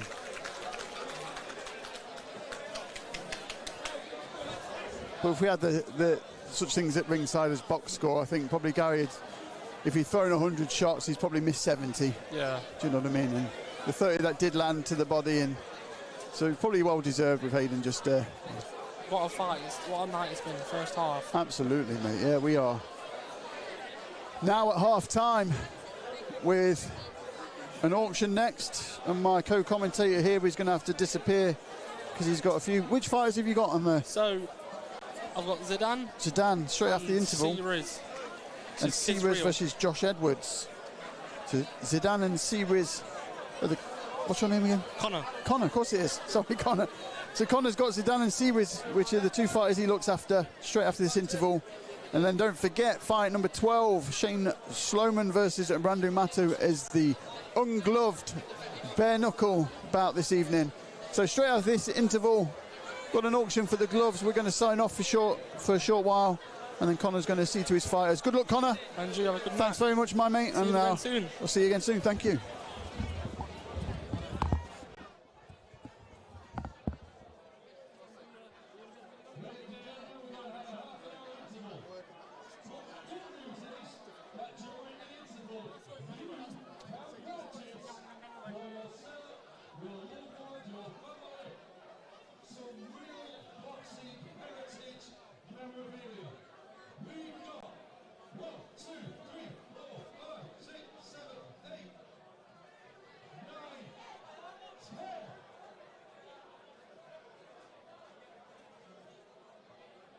We've got 10 looks, and we're going to auction them off.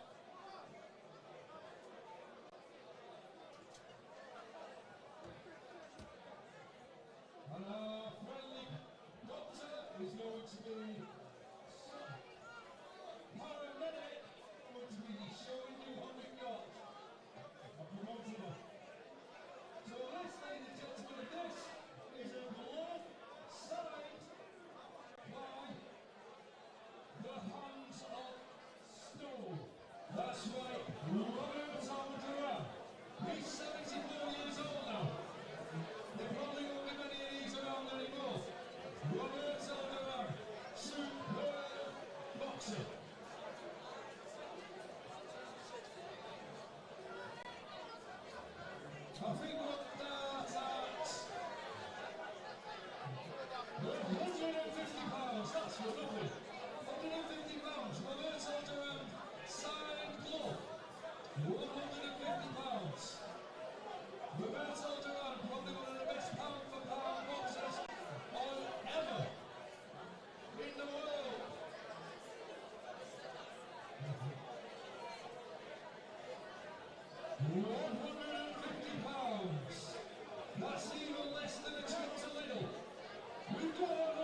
and the paramedic.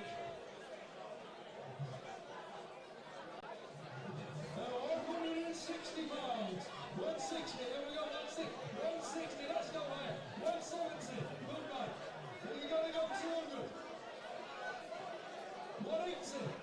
180 cheap. 180.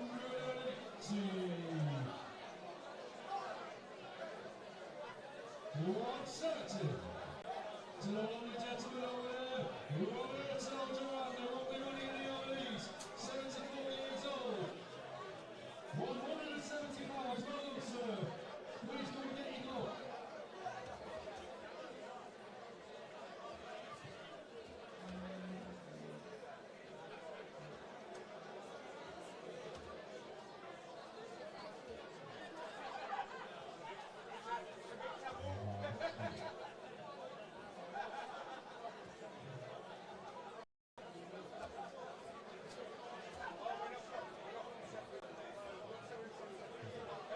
The next one, ladies and gentlemen, is something else. Former heavyweight champion of the world, British heavyweight boxer, Olympic champion, the one, the only, Anthony Joshua. This is a signed Anthony Joshua glove. Never we could get sparked out by a YouTuber. We're going to start here, 200 pounds. 200 pounds. AJ Anthony Joshua. One of the best boxers in the heavyweight division. We're still going up at 200 pounds. AJ, 200 pounds. Anthony Joshua. 200 pounds. That's for nothing. 200 pounds Anthony Joshua. That is for nothing, sir. And you know what? You keep that your whole life. You give it your children, everything. Look at that. 200 pounds. Let me see 210 pounds. 210 pounds anywhere in the room. We've got 210 pounds. Good man. We'll go up to 220 there. We'll see 220 anywhere in the room. 220 pounds. That's for the shop a little. 220, Anthony Joshua. 225, he's got up 5 pounds. Come on, he's got his money. Anybody got it up? 240, 240, 240, 240, 240. 250 pounds. 250 pounds. What's that? Anthony Joshua, 250 pounds. Signed glove. Anybody going to go up to 260? Anybody going to go up to 260 pounds? Anthony Joshua. Anthony Joshua. British heavyweight champion of the world.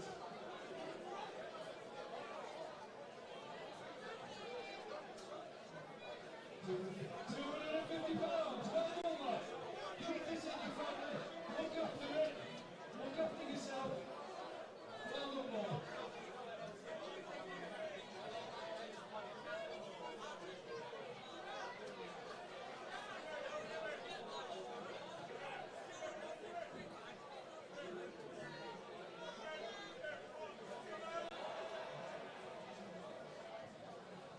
Okay, next one on the side glove, the original Hitman. Tommy the Hitman Hughes, Super champion of the world, Super welterweight champion of the world. Great American boxer. For all the favourites back in the 70s, you've run out like this sort of thing. I don't like that actually.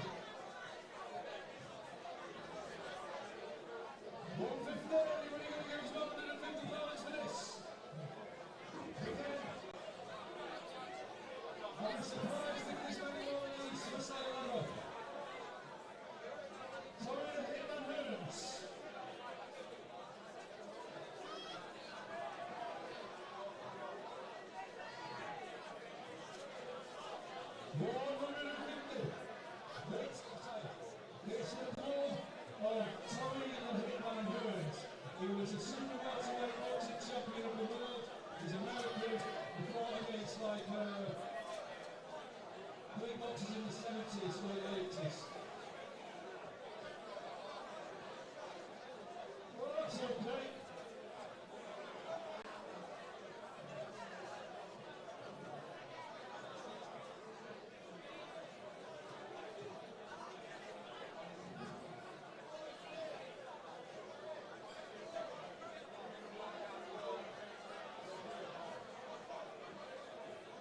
Right from the studio, another boxer from the old school, when boxing was boxing and the internet didn't exist. Roy Jones. He's good. Signed by Roy Jones, 150 pounds. That's not a lot of money. Roy Jones. 150, Roy Jones. Signed up.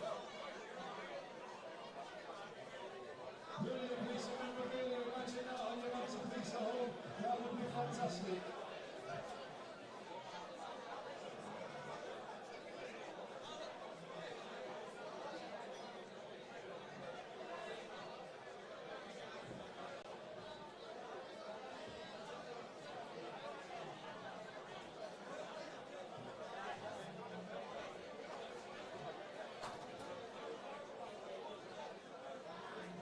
Ladies and gentlemen, this is where we pay attention.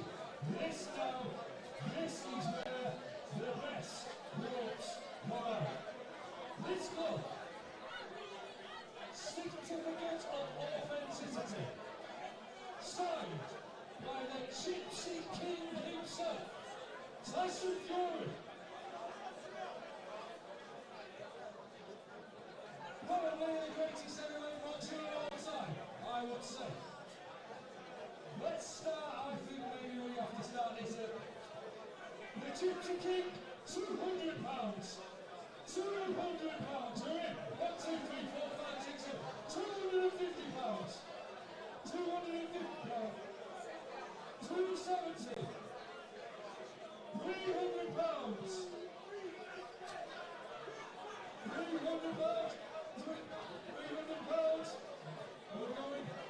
350 pounds. Come on. Well done. Anybody got it? The Gypsy King. 4. Plus. 500 pounds. The Gypsy King. Tyson Fury.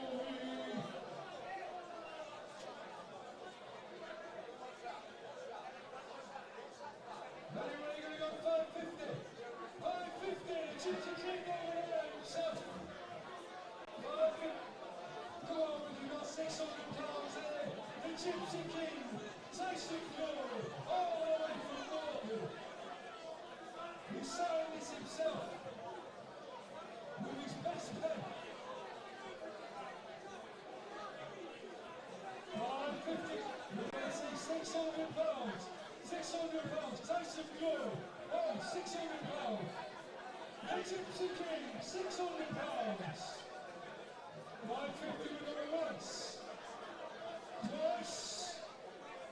575 pounds here. 575 for the guy with the clothes on. We've got 600 pounds. The Gypsy King, 600 pounds. Are we going 6? Are we going 6? 620? Are we going 6? 620 pounds. That's not a lot of money. Well, it is. Going for 600 pounds. 600 pounds. Going once. Twice. 3 times. Go. The Gypsy King. Come and get your prize. Good luck.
Freshman's victory over Chris Eubank Jr. last week at Spurs.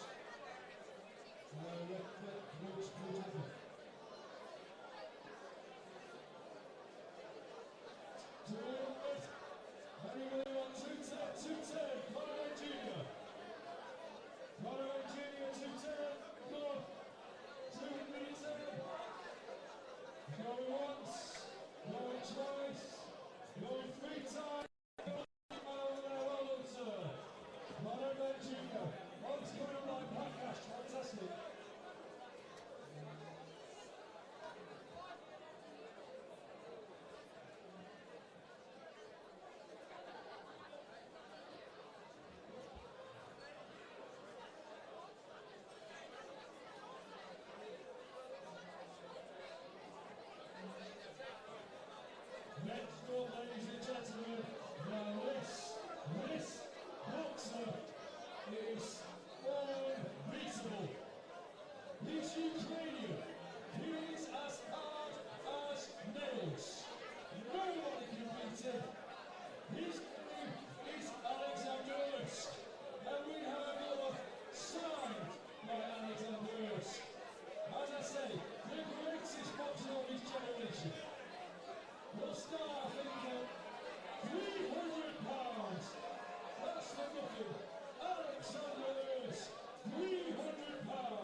UFC 360, Mike Tyson, the baddest man on the planet. We can't let him into our country. Star of films such as The Hangover. 350 is that gentleman over there. 350. Mike Tyson, come on, 350, 360 anybody. How are you at 360 in the room? Mike Tyson, the baddest man on the planet. Side goal, 360. Here we go. 360. 400 pounds. Mike Tyson, the baddest man on the planet. More 10 anybody. Anybody feel 10? More 10. Mike Tyson side goal in the lovely place. Going once, 400 pounds. Twice 400 pounds. So, 400 pounds. Well done, sir. You have got yourself a Barbie. And a lovely woman at that.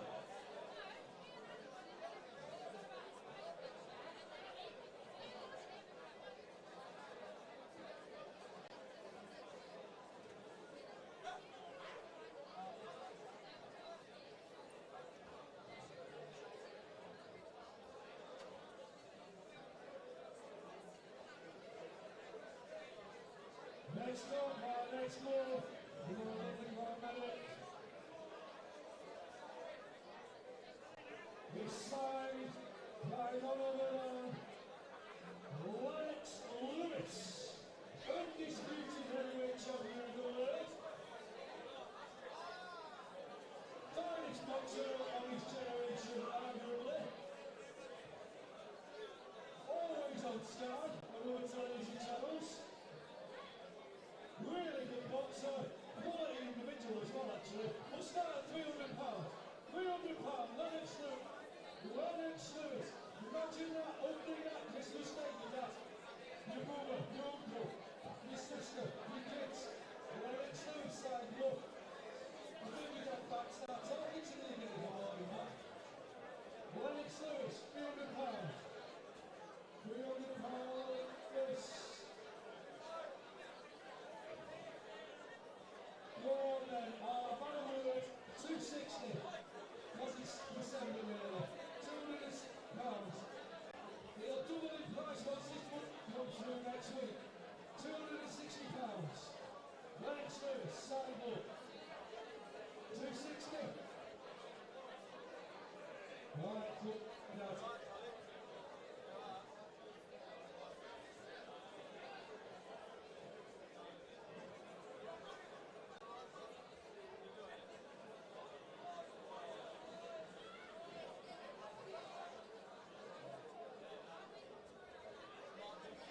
Now this, ladies and gentlemen, I'm having to look at this. This club has got no one, but two signatures on it. From two of the greatest British boxers of all time. Some of you youngsters might have seen their children last week, but these two, believe me, they can box. And they box each other. Trilogy of the times. The seniors. Nigel Benn Sr., Chris Eubank Sr., both names signed on a glove that's yellow and black, embroidered with the words Ben versus Eubank. This is mint. This is really good. £350. 350. 350. We're 350. Anybody want to go to £400? Knock it out, Cupertino. £400. Anybody got it for? 360. Anybody fancy 360? Nigel Benn Sr. Chris Eubank Sr.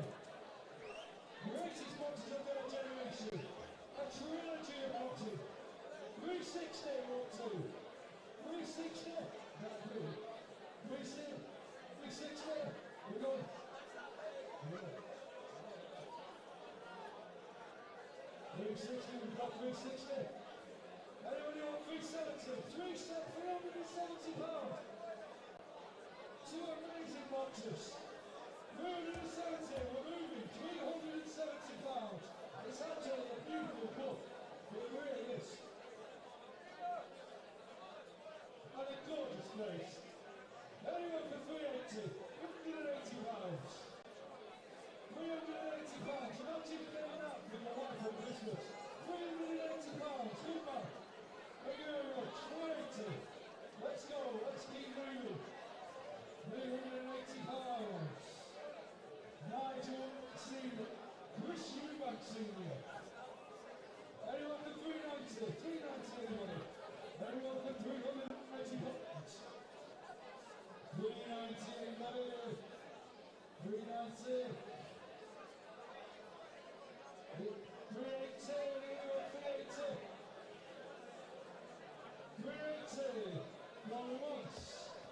Right, nice.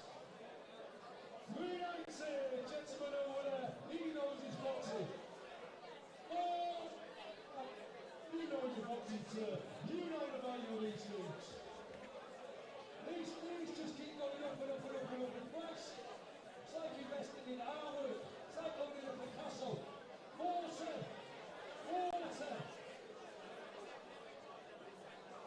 400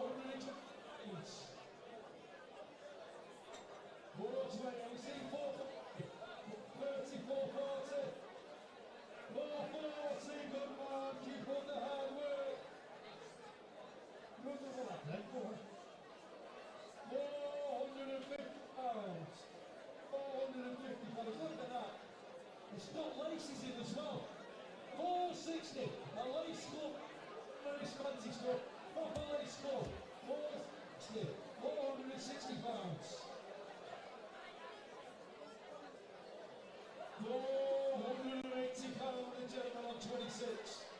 480 pounds. Nat Joe Senior, Chris Eubank Senior. We've got 500 pounds. Wow, 500 pounds. Amazing box offerings and very interesting individuals. Anyone for 510? Anyone for 500 pounds? Johnny once. Twice. 20. Good man. 520 pounds. Good work. 520 pounds. 520. Have we seen 530? We got 530. We have got 530. Well done. Well done. As I said, two very interesting individuals. Eubank. Class acts are very good. 530. 530 for 530 going once. Twice. 540. We're up to 540. We're bouncing now. Chris Eubank Senior. The Dark Destroyer. Nigel Bay. 550. The Dark Destroyer.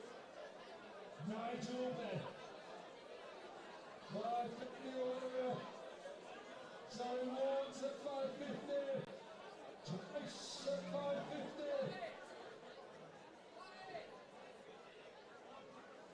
Going for 550. That's up. You make yourself a bargain. 550 pounds. Well done. And the cup winner. Anyone winning? Please don't.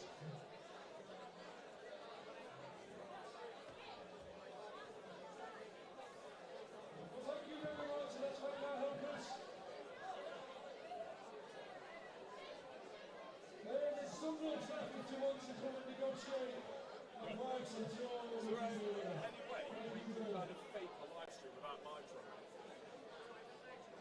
Just now, he just wants to do a landscape video. You know what we were doing a minute ago?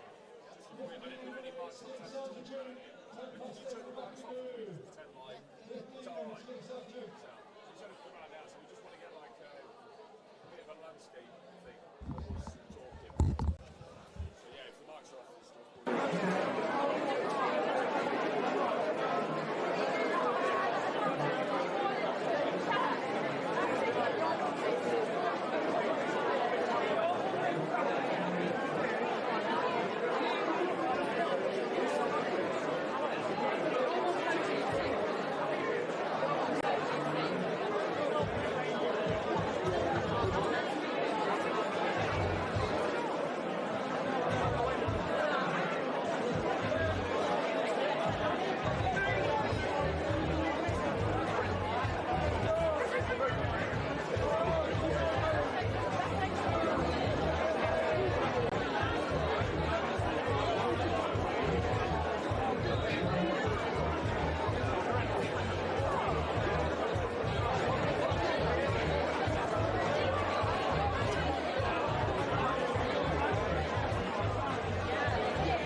audio, recording. Part 2. If you've got 8 cameras in it, you can record 4, even if you're not seeing. You've got action replays, there's action replays. So you can read your cameras from there. Yeah. So that camera, like, choose this one. So it's on this camera, a wireless one, mobile phone that actually goes behind the goals. Yeah. And if it's got like a replay up here, then I can choose which replay. Or 4. That is so sick. It's hard work. Yeah, I can tell, but Then that if is so the goal scored like a knockout, we don't do any takes. It's a goal, then behind the goal, static, and then the run. yeah. It's a good bit of kit, but it's in detail. Yeah. Sometimes, all over. Yeah. This is awesome. I'm a very, very big fan. I'll have to give you my card if you want to go. Please. Hey, where are you based? Mansfield. Say, Mansfield? well, Holland. Oh shit. Holland's around Manchester. Yeah. I live Wales, all over there. I live on, you know All Saints? So it's just, I live literally down a little school. Forest. Ladybrook. Yeah. I teach boxing in Tampa Bay, Forest. Okay. Where? What part? Switch up. It's like a chip shop, Papa's Fish Bar, Chinese. Direct me where, okay, so I'm at the Big Azzo. Am I going up the hill? We're going towards Valentine's. Okay, so, We're going to yeah. that's interesting. Really? That's really awesome. That is so surprising. We're all the way in Derby, man. Well, it's funny because Ollie is about 10. Ollie from the shop. Yeah. Both teachers. He's just joined. Alright. Both teachers.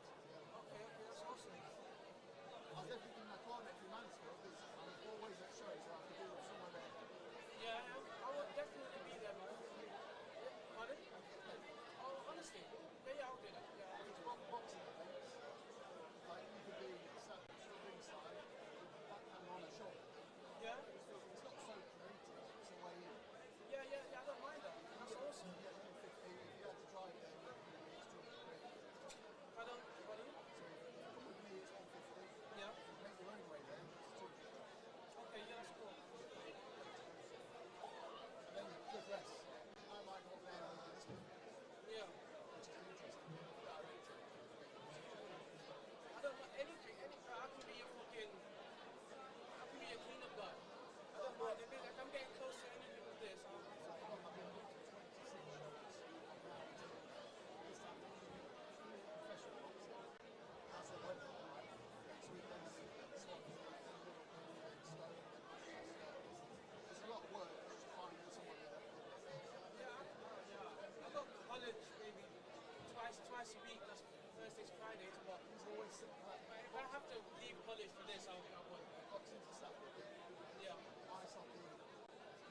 just messaged and said, oh, you coming down to the slow put down after football? Never once said to me about what to do commentary. He said about here, I said, have you got any sober commentators? I don't know, see. No, I don't want to do anything. Just me. And then some other guy came, he was alright.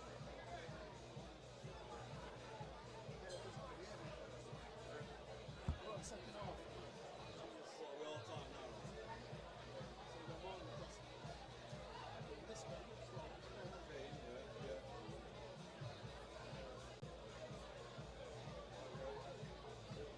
So we're just waiting for this to finish. You alright, mate? Yeah, not too good. Well, how long we got to the next fight then? Any minute now. We've been like this for about half an hour. Yeah, we've done the auction. People jump on commentary with you.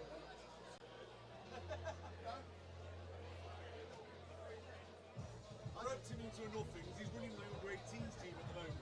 The under 18s? Yeah, running the under 18s, yeah. I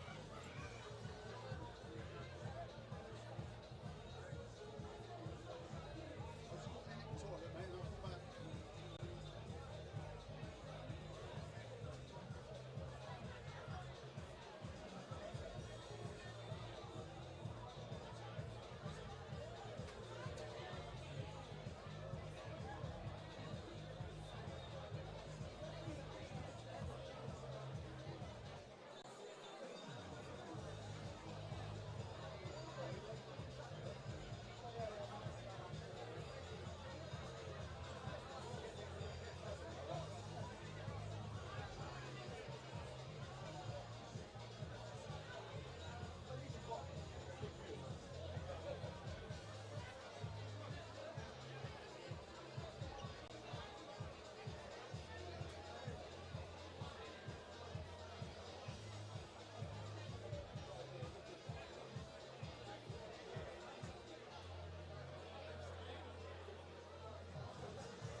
So, ladies and gents, we are looking to start the second half of the Return to Derby with Ashton Promotions, and I'm joined by none other than Damien Hooker.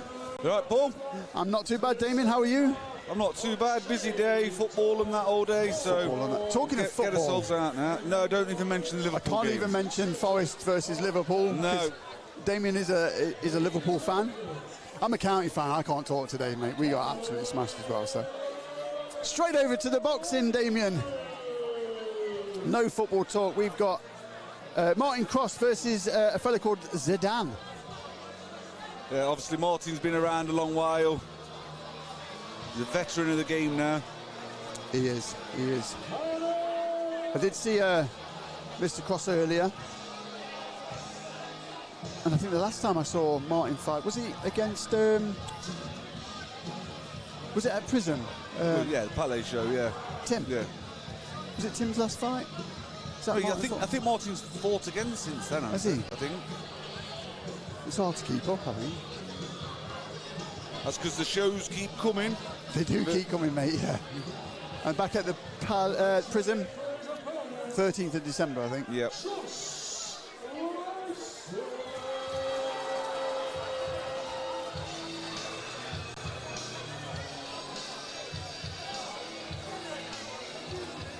I think we've got Zidane in the ring now. Social media influencer. It doesn't look like the Zidane I know. Not the one that does headbutts. No. Not the headbutting one, but the social media influencer is Zidane. I'm not sure to what level, but unless that's not Martin.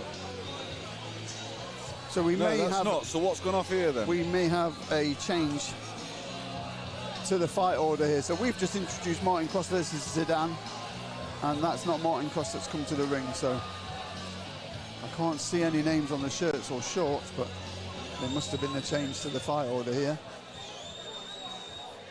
Martin's never looked that young. No. Let's see what the embassy says.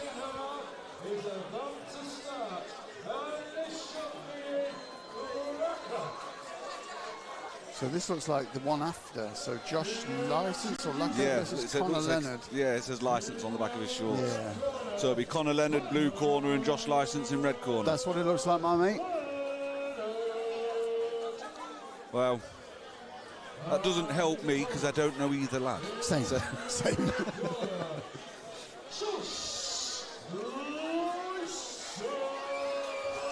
So Josh License in the red corner, white gloves, white shorts, and then we've got in the opposite corner Conor Leonard, also in the white shorts but black gloves.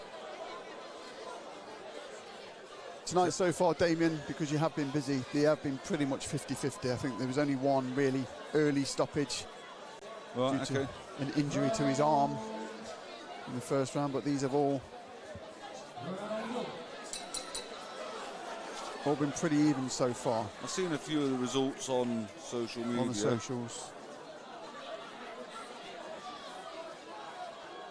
Well, Leonard looking pretty busy with that double jab.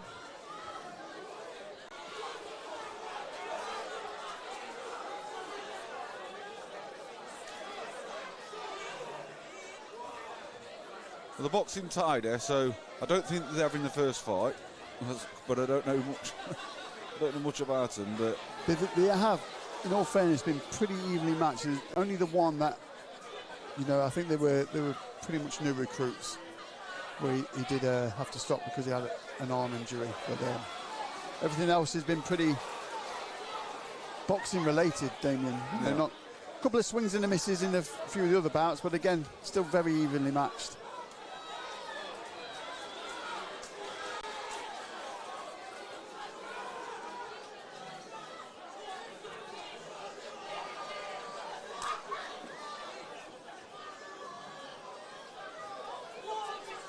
I think from what I can see so far, look, Josh License appears to be taking his time, flicking his jab out. Just stalking him patiently.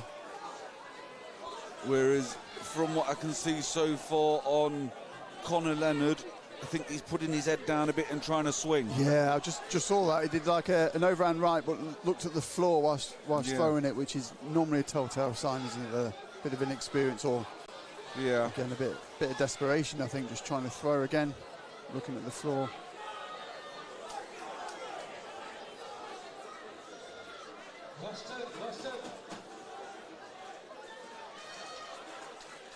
They're two big lads, though. I don't want to take one of them off either of them. Yeah, I'd say that was Josh License has got the first round there. Yeah, quite steady, wasn't he, in that first round?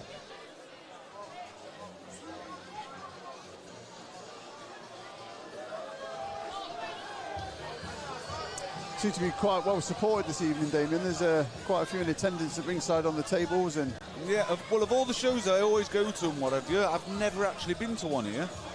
It's a good sized venue and that, isn't it? Yeah. Get a few in here.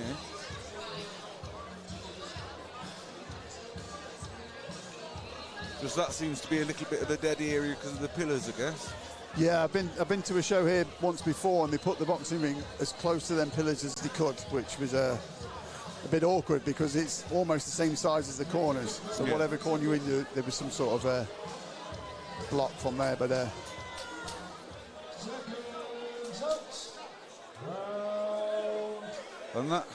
and I don't want to say this on commentary, but there's a lady over there that she don't want to bend over much more than she just did. I did see that. It's unfortunately off camera and not in HD, but we did see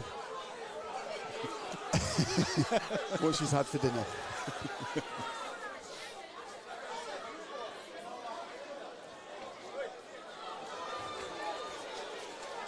Eyes on the boxing. Again, this is a second round, so pretty much a carbon copy of the first. Quite tentative with the striking, but you still wouldn't want one. But yeah, Josh Licence looks quite patient, he's calm. Doesn't look at all worried when his opponent's trying to swing at him a bit. No, he's very relaxed, isn't he? He's not parrying the jabs there, look. He's no exaggerated movements.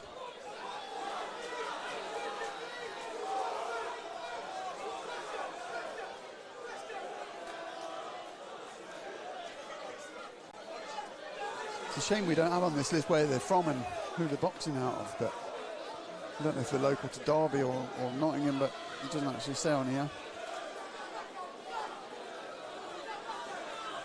Can't be too Nottingham way, Damon, because I think you'd probably recognise them if... Yeah, I don't know, so I'm assuming the local lads. There's a few at the crowd side of the ring getting a bit animated. Yes. So, yeah, they're probably local lads, and they're the supporters down there. I've been there a few times with a few of my fighters back in the day, cornering.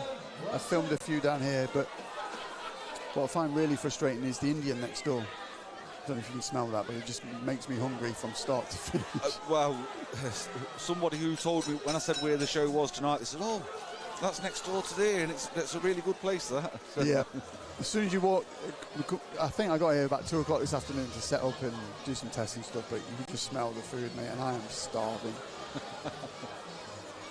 But I'll go back home, have a cheese sandwich, pint of Pinot.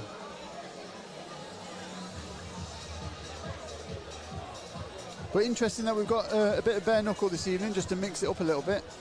And then we've got an EBF 4 2-minute rounds Midlands featherweight title with Kieran Dunn and Kian O'Gara. Are they familiar with those names? Yeah, Kieran's a Nottingham lad. Kian O'Gara, I believe he's from Leicester. But yeah, both good, talented fighters, so it should be a good fight, that.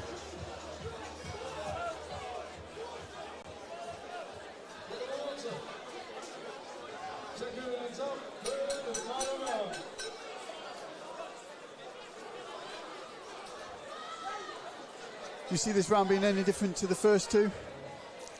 Well, depends if it was his Connor, is it? Connor landed, yeah.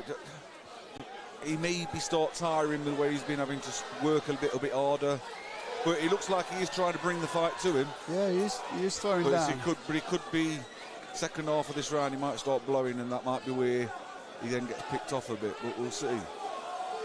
Yeah, that Josh Licence still looks pretty calm, doesn't he? Yeah. For a big lad, he doesn't look out of breath or too worried about what's coming forward.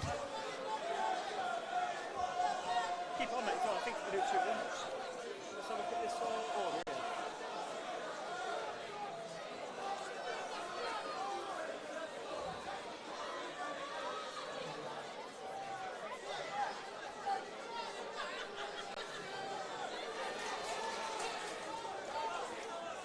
So just leaning on him slightly there, that'll take a little bit of wind out of his sails as he pushes forward now, just to again, Connor just leaning forward. That's going to just sap his energy there. Look, you can see he's putting his up there. He's tiring now.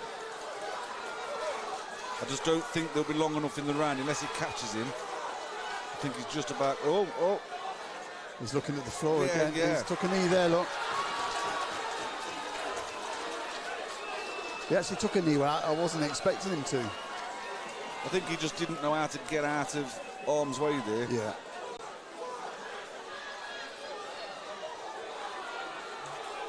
Has Josh got enough time to 10 seconds, here we go. Smothering his own work there, though.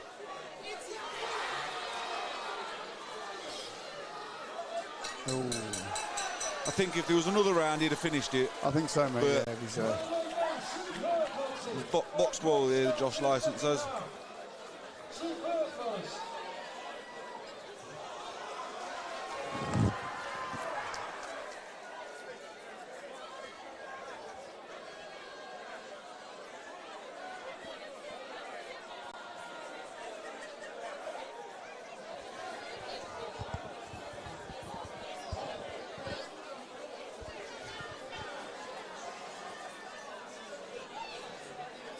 Just going to wait for the announcement. I think we know what that is. I think that's a red corner Josh license win.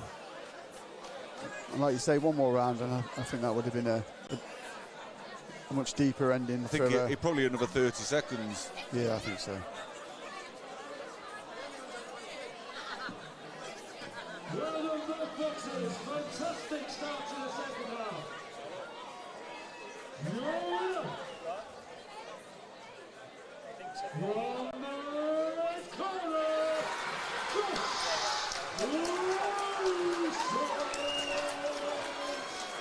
Yeah, a lot of noise for him. He must be a local boy, that Josh. Yeah.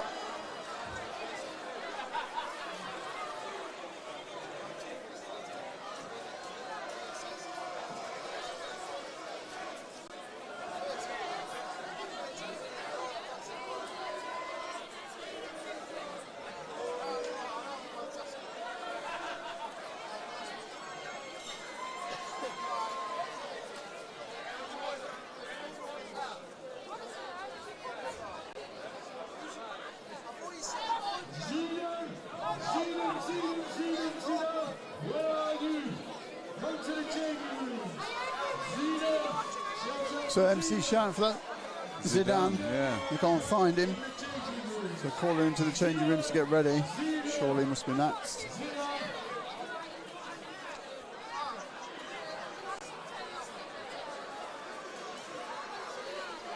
So with that in mind, we may be jumping to the next fight and coming back to Martin Cross and Zidane a little bit later if he's not ready. I imagine so. Hopefully he's not done a runner, because I have known that to happen. Well, yeah.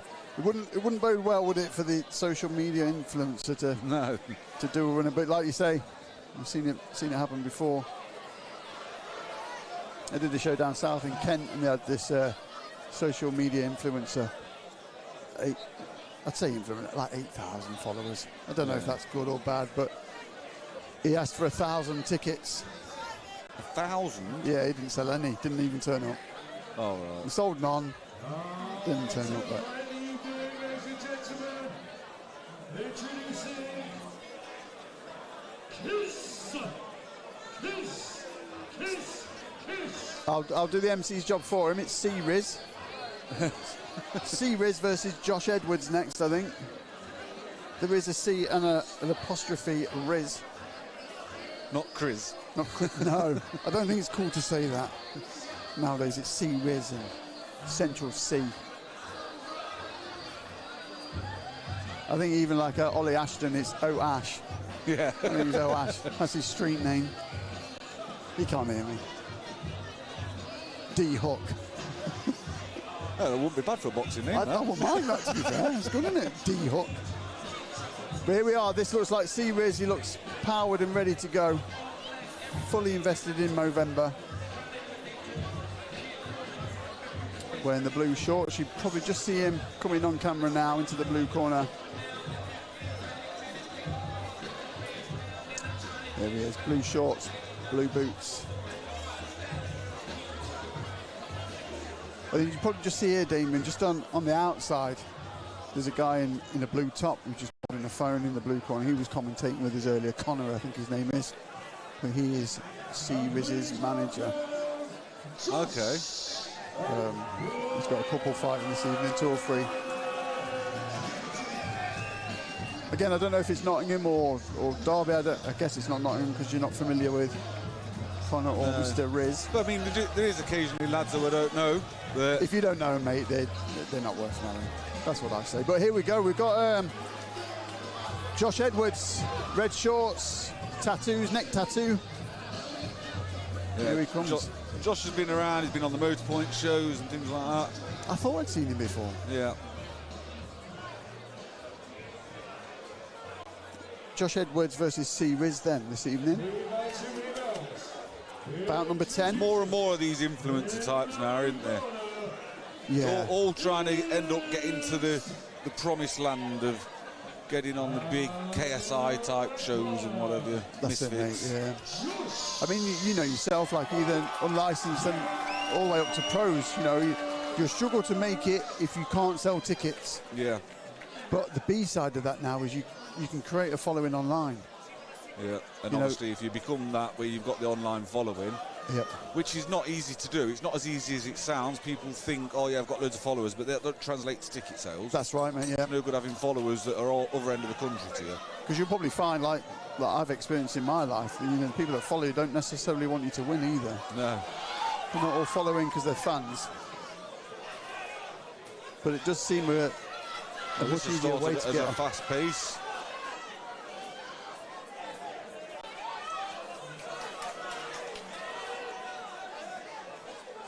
I think they've both been to the same shop, Damien. They've got the opposite colours, but same boots, same shorts. I think they have, haven't they? Whoa! Big left, big, huge left. I don't think that's last long because he did not look at all like he was going to be able to get up from I that was when he hit the surprised, floor. Yeah, this is going straight over. His chin's still up now, look. This will take one shot to finish it.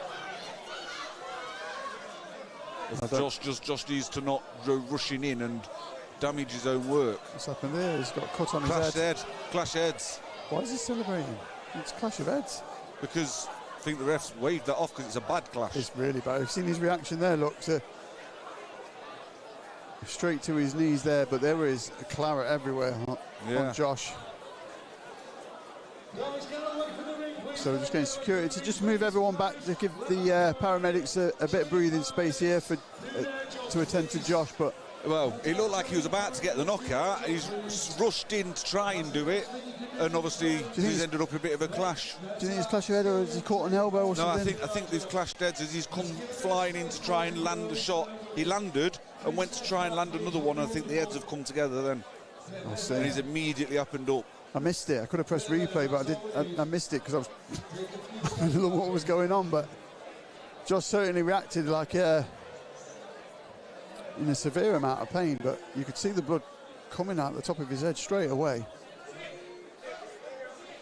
It's one that we'll have to have a look back when we upload it to YouTube and have a look what happened there. But I missed it. But like you say, if it's clash of heads, then Series has come off quite lightly out of that. Yeah. Not very often you get dropped heavily and get up and win the fight 10 seconds later.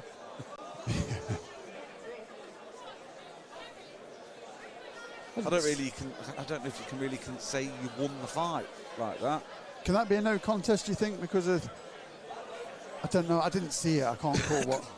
It depends on the rules of what it is within EBF's rules on that, because normally on a no contest there's no result if it's less than 4 rounds completed, but it's not a 4-round fight. That's true, mate, yeah. Okay.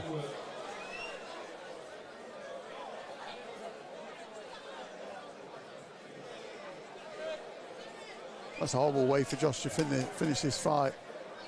Great knockdown off that left hook to then proceed the round when Seawiz got on his feet to, like you say, clash of heads or something that's gone on there is seen an end to this bout.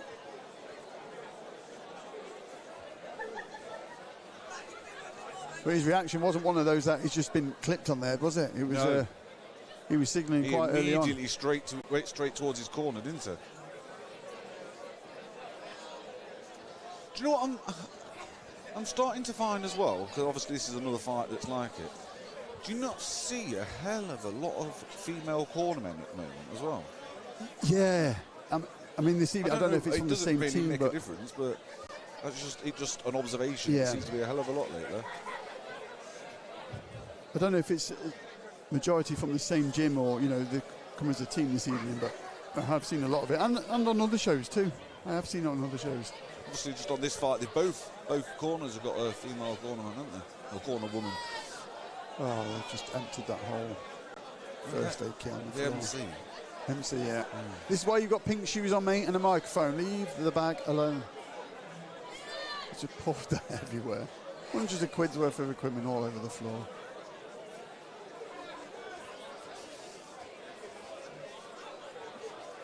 But I can't see from here, but he is being tended to by the medics. Yeah, it's medics.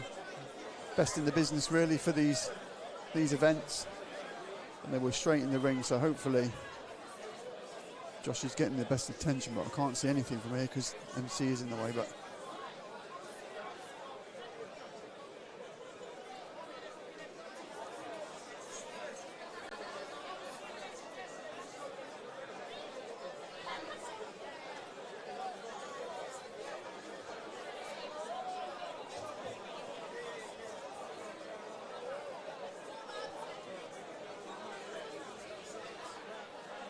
see Ollie circling, and Sori will come back and update us at some point.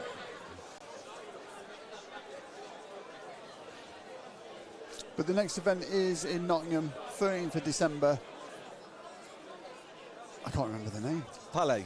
Used to be called Prism. Prison Palais, yeah, that's the one. That's the one. December the 13th. Again, another stat card, which I believe is going to be live on Lounges TV. But meanwhile, we're on fight number 10 this evening of 15. And this one's ended early slightly.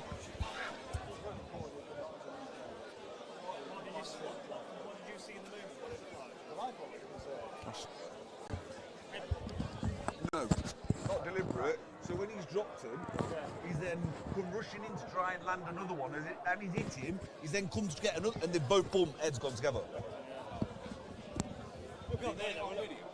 Yeah. That's what it looked like. That's what it looked like to me. Like their heads had come together as he's come to try and swing, and the other guy's almost like ducked the opposite way, and the heads are gone. So we're just trying to determine, because we haven't got the replay system turned on this evening, but we'll have a look back when the event ends. We'll rewind it and have a look and see what happened then. But we'll definitely upload these fights to YouTube anyway. But again, it still must be quite bad because he's still sat in the ring with the paramedics. But yeah, we do think it's a clash of heads in that tangle from when Seawiz got off the canvas, and then Edwards has tried to put it on him. There's been a bit of a tangle and a bit of a clash of heads, but I think even Seawiz is saying it was his head, or clash of heads, not intentionally his head on Josh Edwards, but.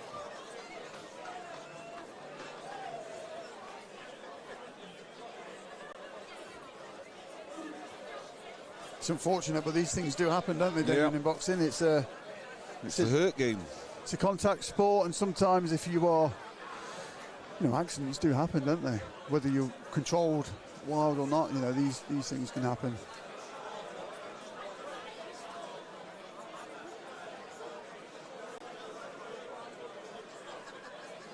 I remember having a lad took him up to Sheffield for some sparring and that ahead of his, I think he was having his pro debut at the time.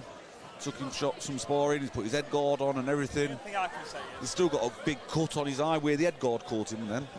the position of the cut, that can't be a cut. It's like right on top of his head there. Then someone said he's lost his tooth.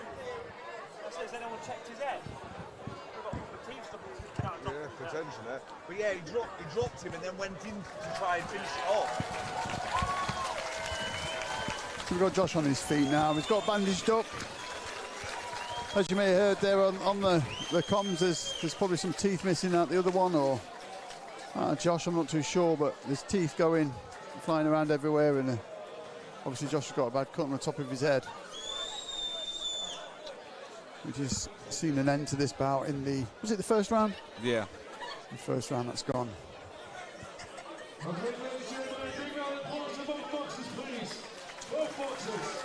So, do you think they call it as a blue corner win?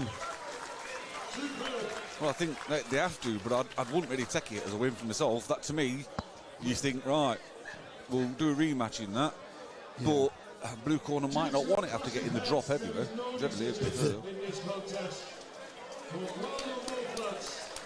You say no contest for that? Yeah, yeah. Okay. It's the fair one, like you say, if within the rules, if that's what it is, but again, it's still a fair one, I think. I mean, sometimes a thing like that, it could look worse than it is, and it could be the littlest of cuts, but it just bleed like mad. That's the same, mate. My background's Thai boxing predominantly, and any sort of elbow to the above the eyebrows. And obviously in Thai boxing you can have 12 to 6 elbows on the head. It can be the smallest cut, and it looks like you've been shot with a shotgun. Yeah. But it has two ways of going. Everyone that's watching thinks you've been shot in the head, and then for you as the fighter, it's all over your face. You think, you know, it's the worst damage possible. Yeah. You sit in the corner and it's about an inch long. Yeah. Vaseline and it stops. You know, any of them cuts and grazes on the top of the head they do look worse than they are. But his reaction would say that he certainly felt that. Yeah. Just so you both know as well, Shane Sloman Brandon, it's not bare knuckle, it's going to be a 4 out for me, hybrid. So as Josh Edwards and Series make their way away from the ring after that no contest clash of heads, we are now looking, from what I can gather from Oash, is that what we'll call him now? Yeah, Oash. Yeah, Oash.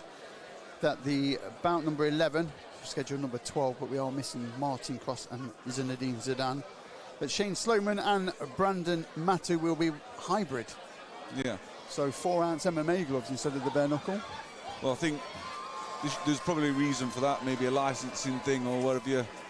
A lot of venues and things don't like it to be bare knuckle. There's a lot of that now, though, isn't there? Yeah. These hybrid events, and obviously you got BKFC that have kind of sewn that up, the bare knuckle side of things. But you see it quite regularly at the weekends. If it's not hay bales, it's in the ring with the 4-ounce gloves on. Yeah. But obviously it's got popular now, hasn't it? At one time it was frowned upon a bit. It was, mate, yeah. Personally, anyone that wants to fight bare knuckle, as it were, they've got a few screws loose. Yeah. I mean, I know a lad that's pretty high up in the bare knuckle world who was unbeaten as a pro boxer, then failed his medical, turned to bare knuckle, like Nathan DeCastro. Yep, that's his name, yeah. Yeah, but I've seen his state of him when he wins, let alone after the fights. Looks like he's been in a car accident, yeah. But he's definitely won. But you see it now, who was who made the crossover recently? What's it, James DeGale? Yeah. So he's obviously of pedigree. He had hand problems, so that's a surprise that he's gone to bare knuckle, because he had hand problems as a pro. Is it money? It's not skill. Well, I can't imagine it's going to do hands much good. No.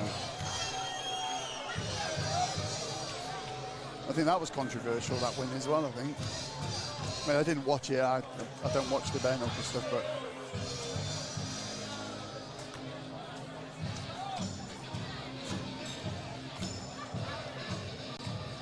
So is this the... Yeah, it looks like he's got the 4-ounce Yeah, on. so this is the hybrid fight now then. So Brandon Matu, I think, is in the blue corner. Black boots, black shorts, and the black 4-ounce MMA. And then Shane Sloman. Do you know Shane Sloman? Yeah, Shane's boxed a long, long time, and I think he's had a few years out, and now he's back. Do you think there's much difference from taking the glove off? I know MMA gloves, the strike is different with wearing MMA gloves because you've got to think about kicks, knees, takedowns and stuff, but boxing in the 4-ounce or bare knuckle. I psychologically definitely think there is. Psychologically, in terms of the whole way you'd guard, for example, and things like that, you're going to look at it very differently looking at your guard with mitts on than you are. It'd feel more like having a scrap in the street, wouldn't it? I think there was the guy who actually mentioned that. So Liam Harrison, who went over to hybrid in 1FC, from taking 10-ounce gloves off to fighting in the 4-ounce, but for Thai boxing, he said the biggest thing was putting his hands up and taking shots. He could feel every single one through his guard because of the smaller glove. But and there's certain things like you throw a shot and you catch it on an elbow. In a glove, that hurts. Yeah. Let alone bare knuckle, you'd be breaking your hands. Or you catch it on a hip or something like that, your hands would break so easily. It's not for me. Bare knuckle stuff's not for me. But it is gaining popularity. So. I don't want to lose my modelling contract.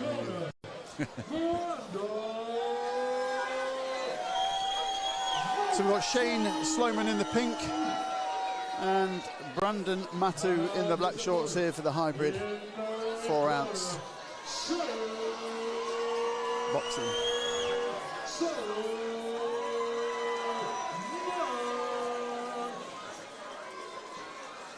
Just to let you know, the MC hasn't run out of batteries. That's how he actually introduces everybody in slow motion.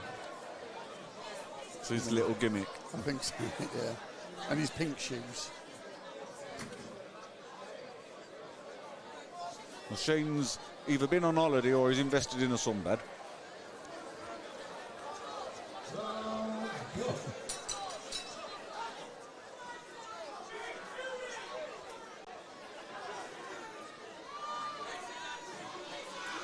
Oh, and there's that big left. 4-ounce gloves, mate. Yeah. On the chin. A decent shot will knock you over in them. I could hear it from here with the headphones on. It was decent contact there from Shane onto Brandon, but he's back on his feet. Another big left, big right. Oh, I think he caught him back there. I think so. He took a couple of steps back with the Slayer. He's caught it again. Referee's counting him for that one. We're one apiece. Well, the ropes would have prevented him going over, wouldn't they? So. Yeah.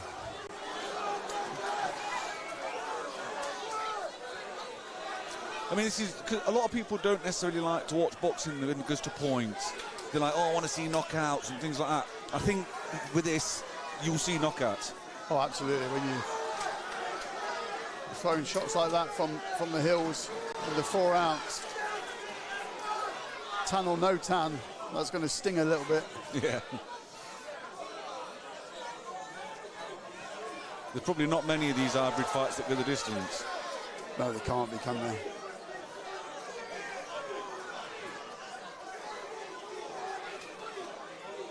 I mean, we're less than a minute in and 2 knockdowns.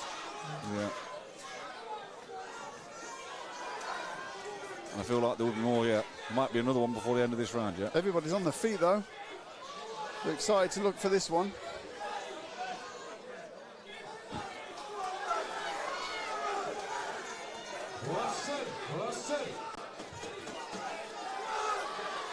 He'd have written that Brandon off after that first knockdown, but he's come back solid since he's back on his feet.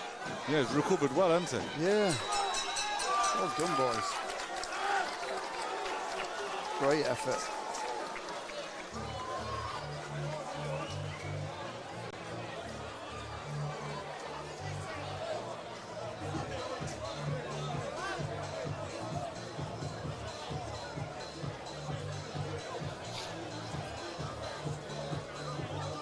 So I take it these are still 2-minute rounds, aren't they, these?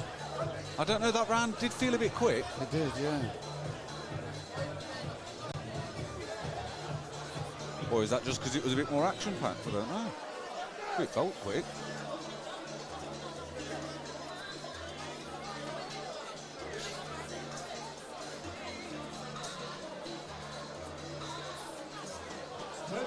Ten seconds, boys, 10 seconds. Seconds up. Brandon's off his stool pretty early. Looking lively on his toes.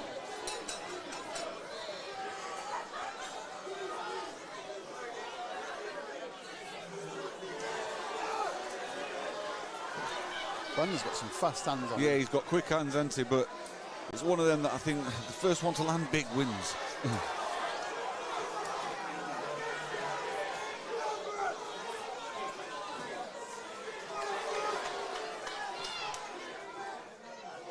He's come out of some paces, Brandon, this second round, looking to stick it on Shane.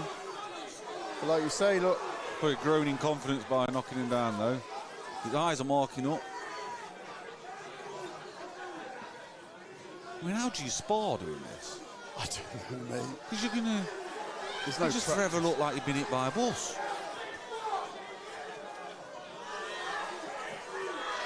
Oh, he's caught him big there. He did, yeah, that big overhand right. Just clipped Brandon on the chin. Still looks steady, though. Oh, he's caught another there, though.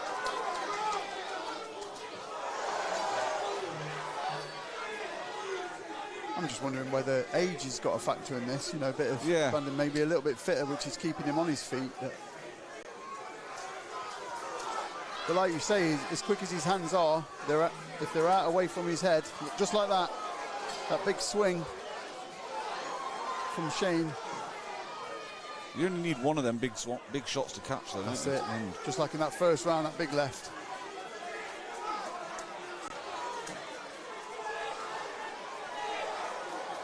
This is going to be a case of who can grit down and battle through it, isn't it?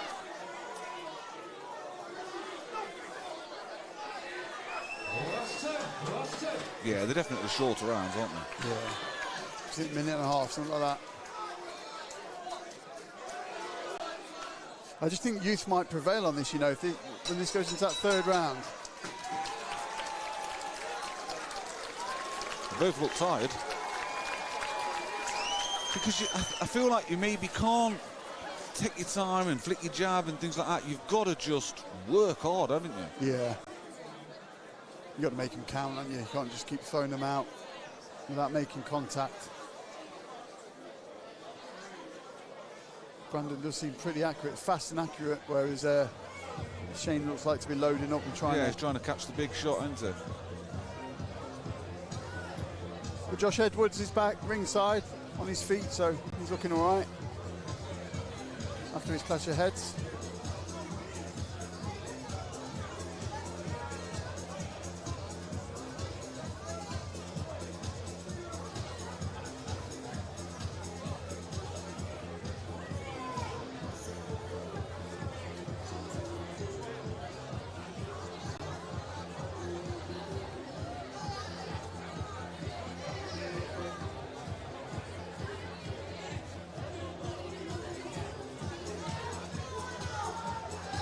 Off. He's not coming out for the last round.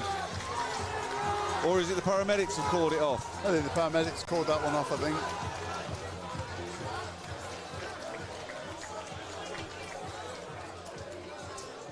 I didn't see it during the fight, but it must be a cut above his eye. That's his eyes were marked up by the end of the first round, to be fair. Hats off to Brandon, though, getting off the canvas in the first. Yeah. To rock Shane again and get a standing 8 count again in that first round, and then a stoppage, so Shane can't answer for the third and final. But I do think, in honest, if I am honest, I think Brandon would have stuck it on him again. Yeah. But Shane would have probably felt like he could just catch one big shot and it'd knock him out. Ladies and gentlemen, on the advice of the ringside physician, we've had to stop the fights.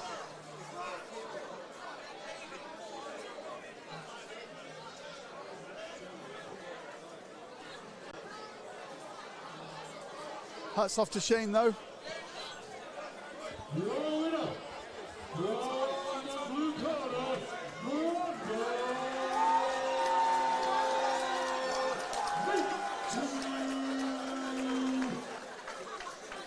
both boxers, this hybrid is brilliant. Both boxers, please, both boxers. Shane. Hold on.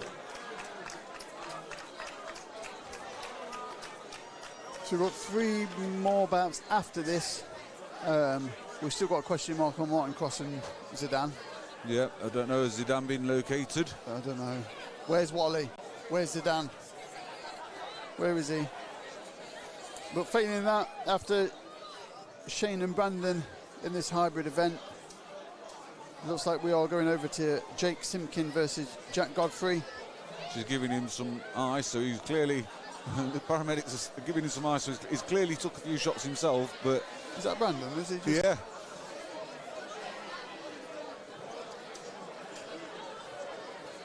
Yeah, he's on the ice as well.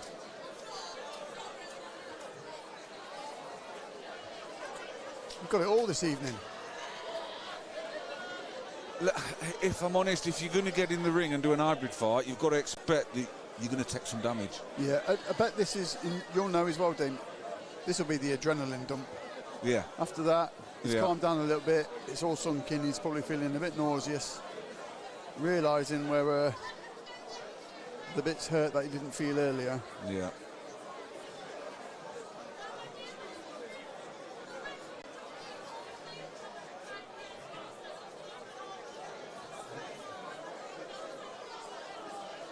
After every fight I had, I used to go back in the changing room and cry in a towel. Win, lose or draw, mate, I just couldn't, it's that adrenaline dump, I just couldn't help myself. Normally losing though, if I'm honest, David. It'll be interesting though if we can get a few more of these on the shows and maybe have a title of some sort for the hybrids. I mean, it's exciting to watch. Everybody at ringside was on the feet. I can think of a few of the lads on the Palais shows that would probably fancy a crack at that. He likes it, Curtis Kingham, and I could see him doing that. What about Ty's done a bit, hasn't he? Ben Knuckle, Ty Tetley. I think I know he's done at least one. I don't know how many he's done. Oh, okay. I remember seeing that he took a bare knuckle fight a few months ago.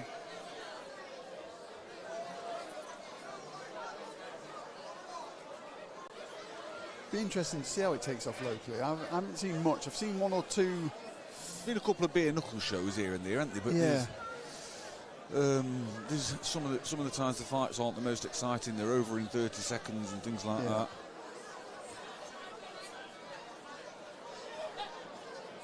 But if you can get the right fighters.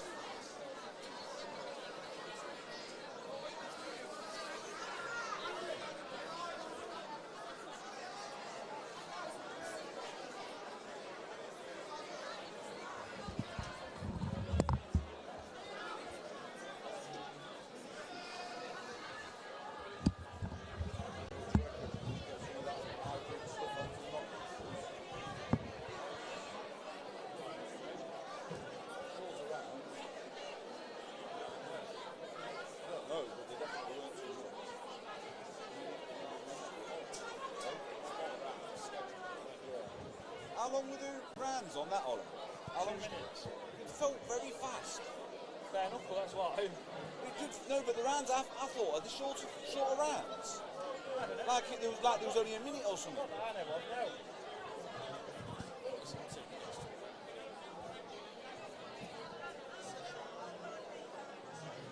Get a few of them going and get a title of some sort or something. I think there's a few. Imagine people like Curtis Kingham or whatever enjoying that. It's interesting to say, I didn't feel when they do the full round, it was only 4 seconds on. Yeah, I can see a few people fancying a bit of that. Yeah, definitely.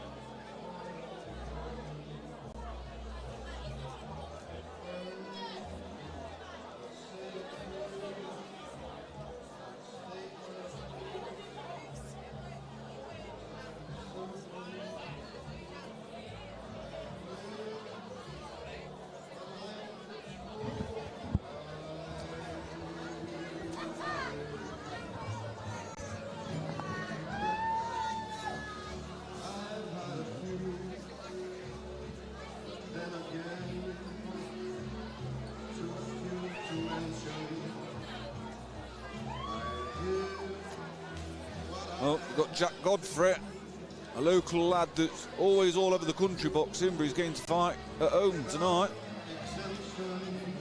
Always entertains the crowd.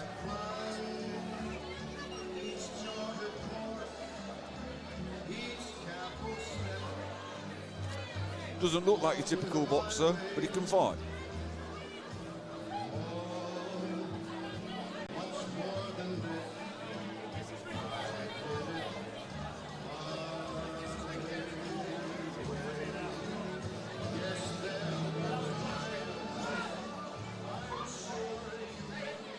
Welcome to the ring, Jake Simpkin.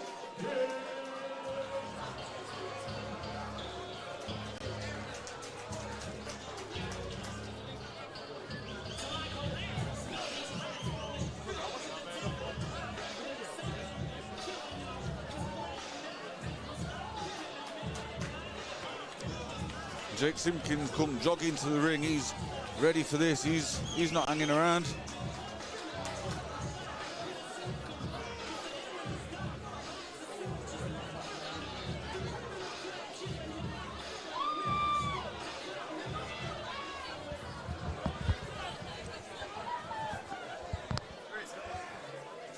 So we're back in the game, Damien, with Jack Godfrey in the blue corner, white shorts and black gloves. Introducing in the blue corner, Jack Godfrey.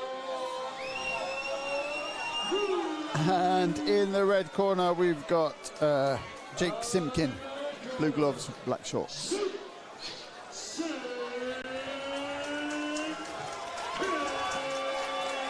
So we've seen Jack Godfrey box. Yeah, we've seen him many a times Many a all over the time. country.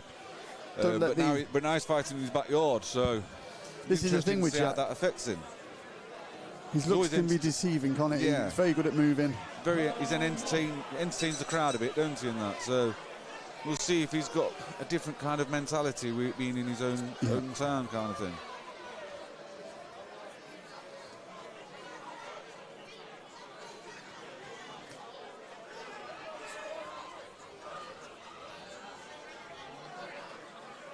I think he does the circuit a bit as well, doesn't he, Jack? Yeah. See Yeah, him, he's all over the place. Pops up. He'll be going from Scotland to Cornwall every weekend.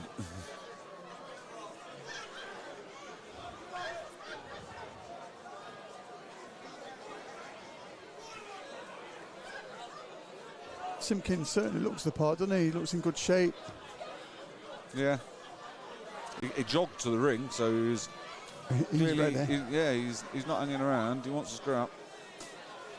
That's the thing about Jack, look. Do you know what? He moves so well that I think there was 3 shots there from Simpkin, and all of them were evaded. Yeah.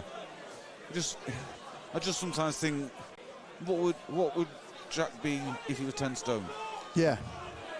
If he What was sort of fit. fighter would he be? Yeah, exactly.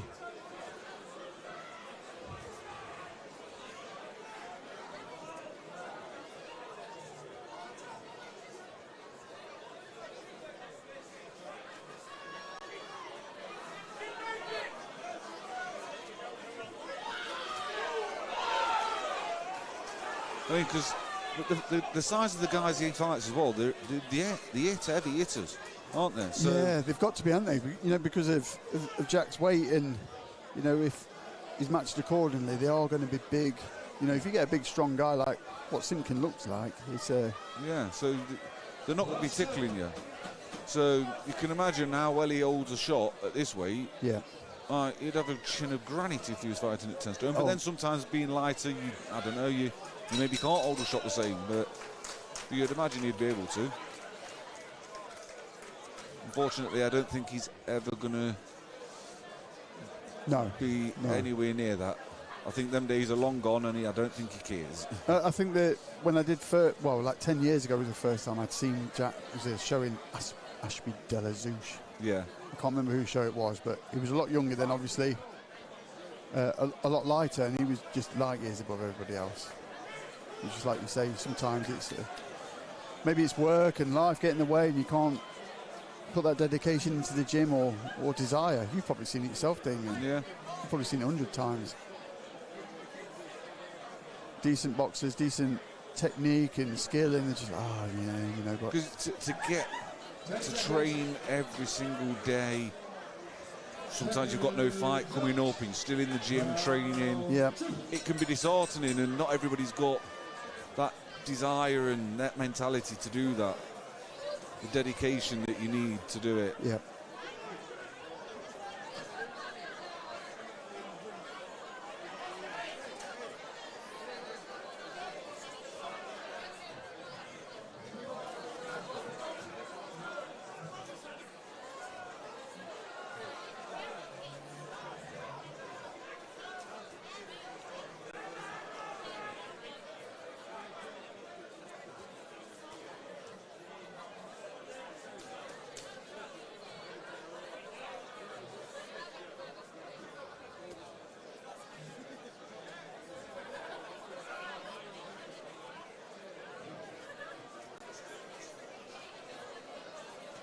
I think this is one of those where it's a height thing.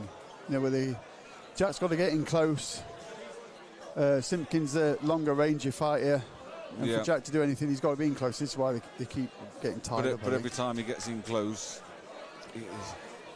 he's got to throw something if he's going to win. Just like that. He's just holding. So Yeah, he's just like trying that. to get through. 1 or 2 and then the clinch, isn't it? Yeah.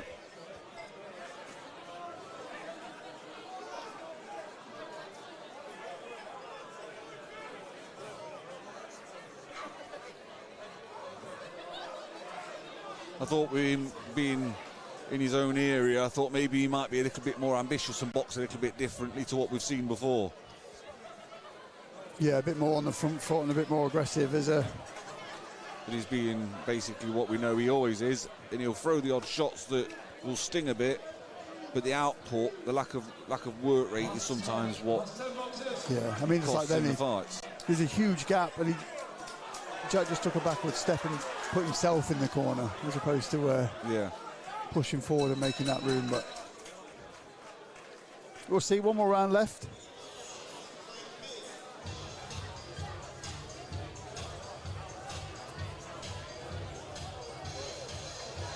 Kane Wright and Cam Rankin next, and then Kyron Dunn and Kian Nagara still to come. Whilst we wait at Martin Cross and Zizan. Yeah. So, maximum 3 fights left, or 2 after this one. Have you not heard any more then on Zidane? Nothing, mate, no. I've not, to be fair, I can't see Martin, so I don't know whether, oh no, I can I? Is that Martin there? Yeah. Is he? Doesn't look ready, does he? Has he got chain? I can't see, I ain't got my readers on. I don't even know where they are, but. Oh, that's not him. It's not him. No, you don't like him though. It's somebody else who's been chasing parked cars. It's not him.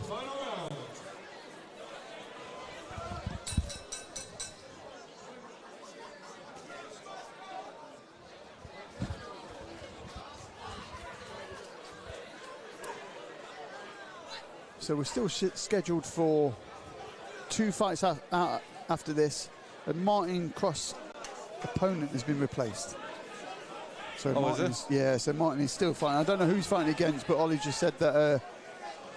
So does that Zidane disappear then? AWOL. Well, if he's disappeared, then I think he might have lost that influence. Yeah, he's probably lost 2 or 3 followers, mate, and then done one. But according to Connor, who was commentating before you came along, was looking after him. He said he's fighting, so he must have been here. Because Connor, the commentator, Zidane and Series, his fighters, along with Kirk Moss that fought earlier. Obviously looked at the size of Martin's head and backed out, I guess. Yeah. Didn't want it. I class the AWOL as like an unfollow or a block on social media. It's got to be a similar sort of thing on it.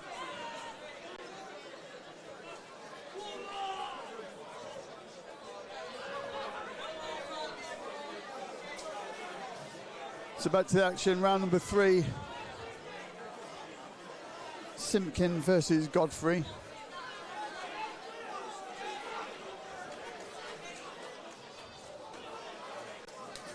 He was hoping for Godfrey to stick it on and do a bit in his backyard here in Derby at Roller World. Oh, decent rear uppercut there from Simpkin, but Godfrey shakes it off and tells him to come forward. Which says to me that probably stung a bit. Yeah, that's what it normally means, doesn't it? So I think after them 3 rounds, mate, I think they're going to give the red corner a nod. Yep.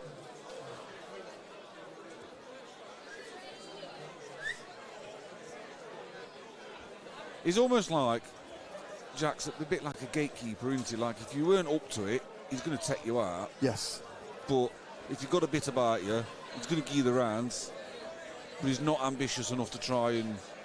Yeah, I think that's what that was. Yeah, I Yeah. think nail on the head there, Damien. I think that's exactly what that was. He wasn't out of his depth.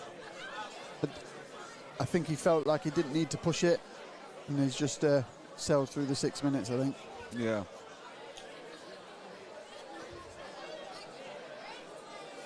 That's off to Jake, though. Willing to come forward and try and put those combos together. Not sitting on the back foot.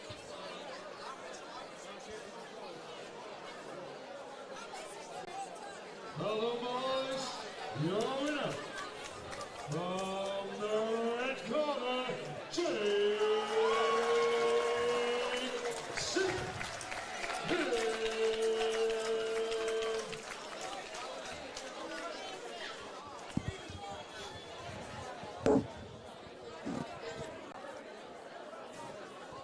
So a couple more bats to go. Kane Wright and Cam Rankin, I think, is next. Kyron Dunn Kinagora for the EBF Midlands featherweight title. And then we've got Martin Cross to feature versus his new opponent, which has changed according to the fight card and the lineup that we've got in front of us from earlier, from 4 o'clock this afternoon. So we'll just sit and wait and see who's out next. So hats off to Jake Simpkin for taking the W there from Jack Godfrey at Rollerwood in Derby. And if I just look to my left, the camera won't pan to the left, but if I look to my left, it looks like the fight is already ready. Already ready. He's eager to go. The whip is giving the hands up, but the MC is not looking. MC, have a look. Cameraman's waving to him, look, MC. Have a look to your left, youth. Pink shoes. He's still not. Yeah, there we go. There we go. Next fight. Bring it out. Bring it up. For Cam Rankin making his way. White gloves, white shorts. It's a tricky customer, Cam Rankin. I've seen him fight a few times. He gave Liam Haywood all sorts of problems. Nice. But he did get stopped by Blake Bolingbroke on a fight at the fight unit show. I don't remember what it's called then. Same venue, Fight different, unit, yeah. different name, yeah.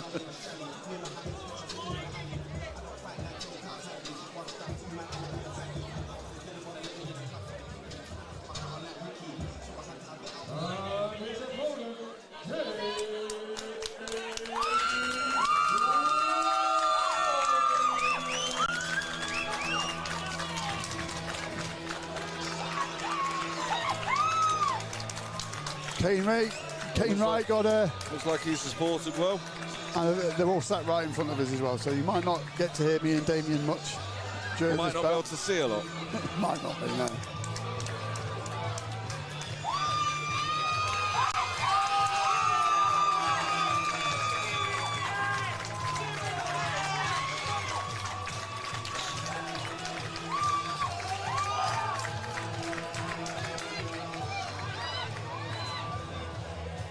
So as Kane enters the ring again, a familiar theme this evening: black shorts and the white gloves. And then we've got Cam in the blue corner with the black Union Jack shorts, black gloves. He's had his ear cut since I last saw him fight. Cam Rankin.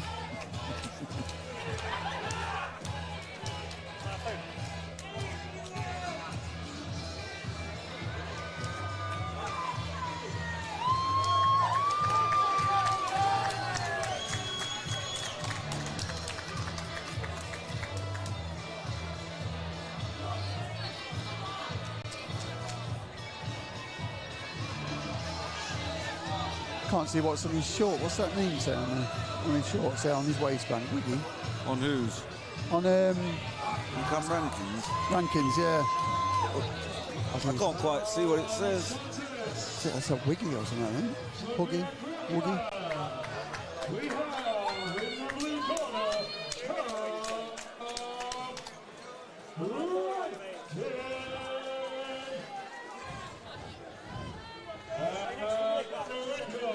Cam looks good to go, looks in good shape, on his toes.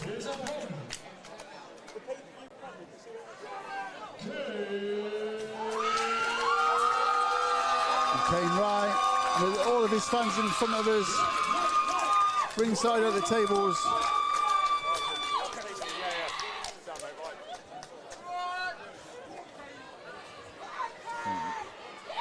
Just getting the referee's instructions before we start the first round.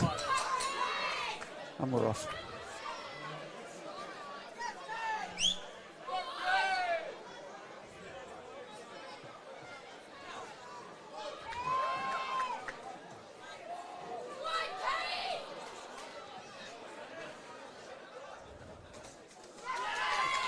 They started at a good pace. Yeah, the decent exchange to kick off this first round.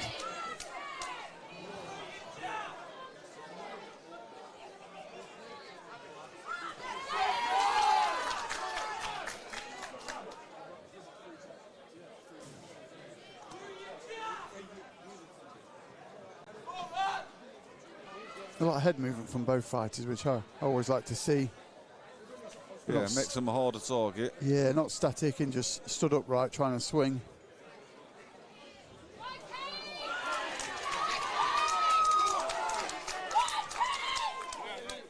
Brad. Yeah.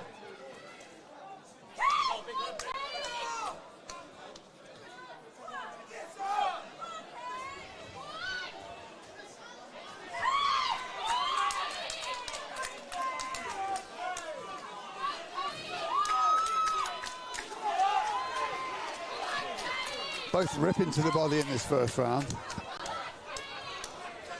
But that's how Blake Bolingbroke got to come ranking with the body shots. He actually was a body shot that finished him, to be fair, in the third round, I think it was. So maybe it's a bit of a vulnerability that he's targeting on purpose. Gone to school a bit on him, do you think? Oh, good body shot. Oh, but still good counter right there. Just like you say, mate, he's looking for that left to the body. That's 3 or 4 times now in.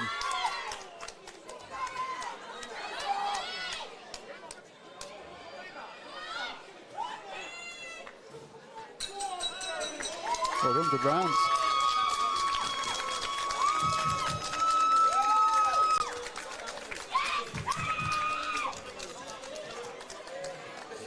So I think they're impressed with Kane's first round. Yeah, I think he probably did just about take that round.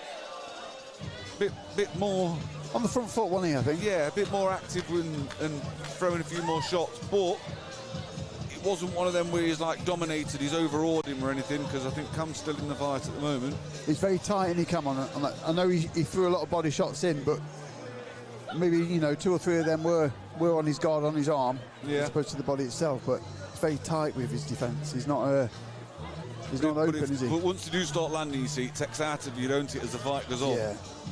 People don't understand until they've boxed what a body shot does to you. Yes.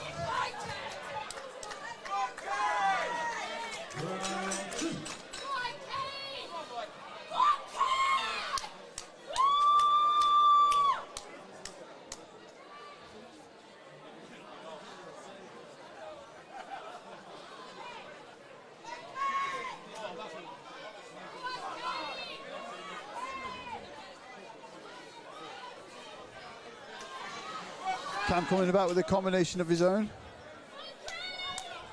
Big right to left uppercut. I think he got his arm caught in the rope, he swung that far back. He did, yeah.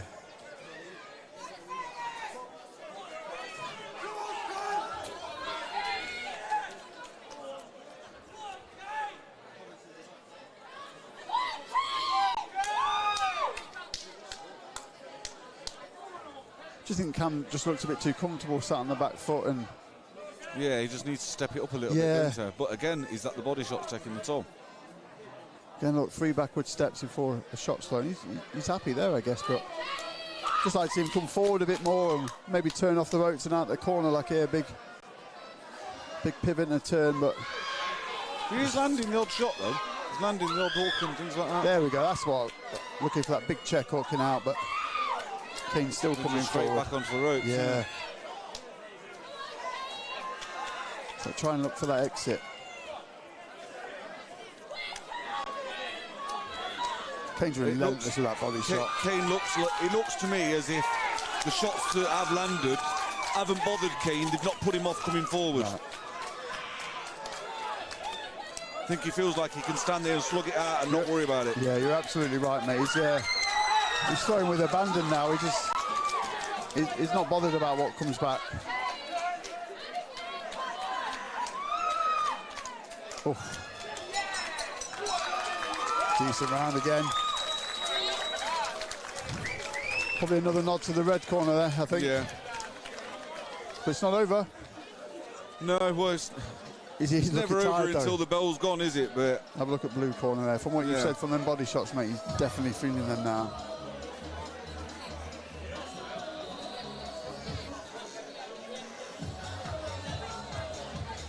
It's like another thing there where you mentioned earlier, that the corner teams, you see more females in it. But I've noticed this evening, just up until now, that Cam's took a seat, that a lot of them stand. They're not sitting on a stool now between rounds. A lot of them are standing up. Psychology, isn't it? I'm not tired. I think he's glad of the seat cam, to be fair. Yeah. But the red corner's in the seat as well.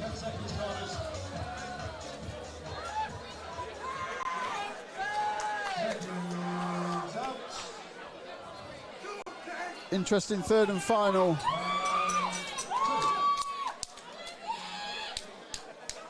If Cam's going to win this, he needs to step up the work rate at the minimum.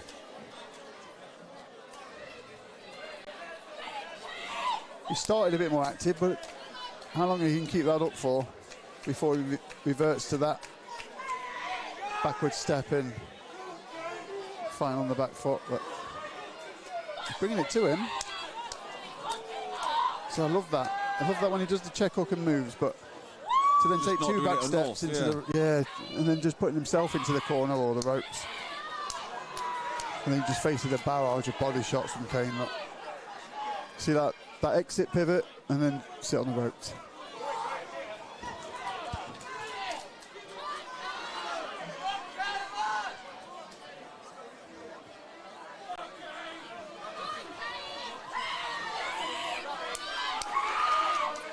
You see again, like he's catching him with a couple of decent shots, but I don't think there's just enough snapping him. Kane's not taking a backward step, is he? Whether he's hit or not, he's yeah, there's nothing that's made him flinch, has it? No, he's fully planted, committed in doing damage and in abundance as well.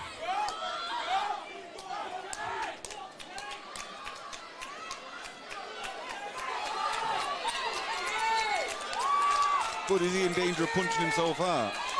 But this is what I thought, you know. I thought after that second round of just putting this work in, it is relentless though. It's almost smothering Cam that he daren't throw anything out for the risk of getting the 10-8.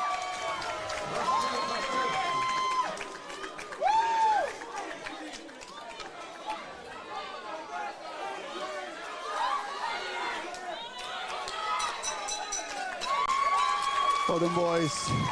Yeah, I think obviously Wright's won that in the red corner.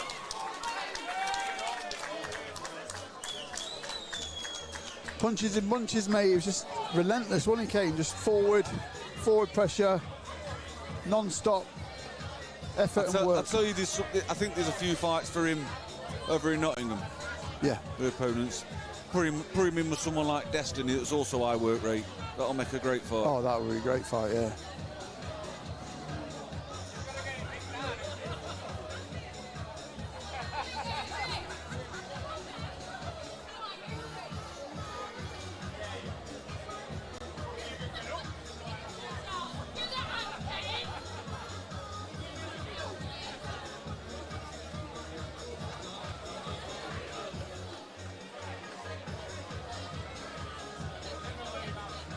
Two more fights to go. Damien, we've got Martin and then the EBF title fight. Yeah, should be a good fight, that main event. And that's scheduled over 4 2-minute rounds, that one. Yeah.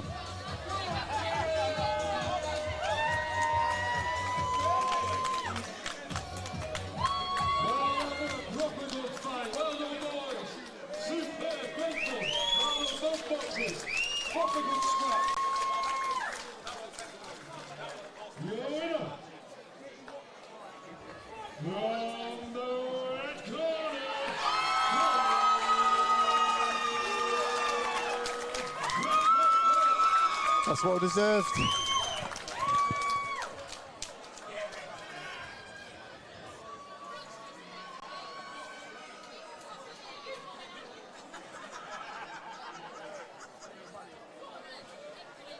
Should definitely get a student to do this, shouldn't it?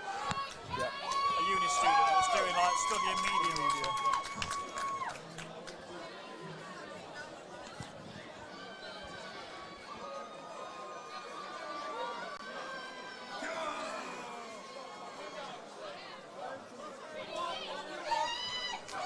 So it looks like the whip is there, signalling to say the fire is ready. And I'm thinking, from what I've seen getting changed, black vest, black shorts, Brad his name is. I've seen him on the circuit quite a bit. Who? Tall. I don't know what his last name is, Brad. I think it's who Martin might be fighting.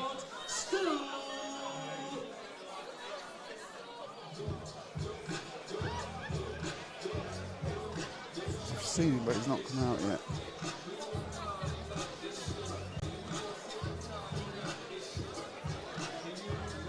The black vest and the black shorts here, look, he's got no wraps on. But I've seen him everywhere. Even as far as Kent. So he's one of them that's got gloves, will turn up. Yep. Very handy as well.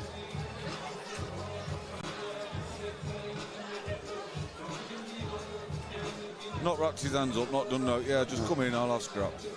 Yep.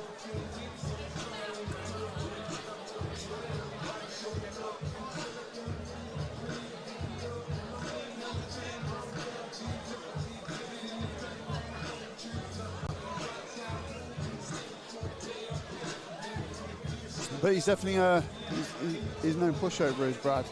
Can't remember his last name. But he's fighting on a friend of mine's show down south in a couple of weeks.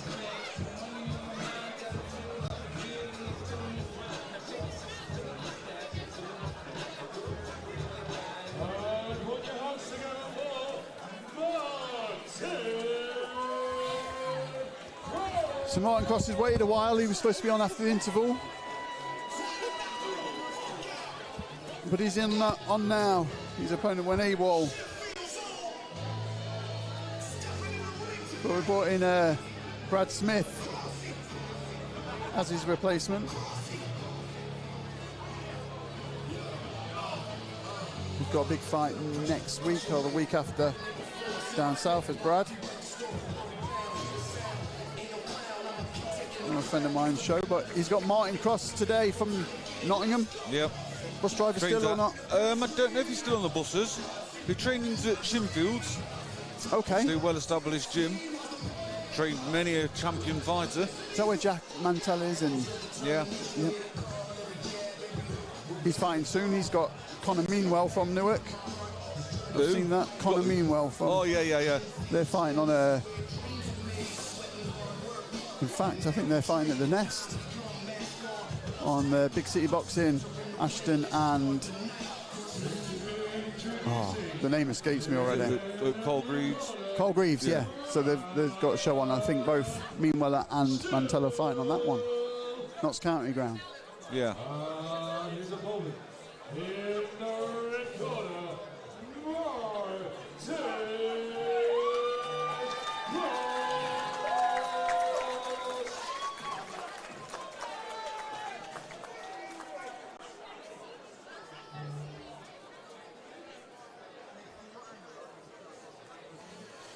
So a little bit of height difference. Brad Smith, taller, but Martin's might push over, but we'll see how this one goes. A little bit of a late replacement. Yeah, I mean, Martin's one of them that's he's surprised me the way he's gone with it through his boxing. He had his debut on one of my shows. I struggled to find him a fight because he was low level. It was hard to find a fair match for him. Then his opponent pulled out on the day and I had to just get him somebody in on the day, and his head was a mess, and I don't know if I want to do the fight, and he did the fight, he won, and I never would have imagined he'd still be boxing 14-15 years later. It was almost like overnight he lost a ton of weight as well, didn't he? Yeah. He must have started to switch on and take it a bit more seriously, like, but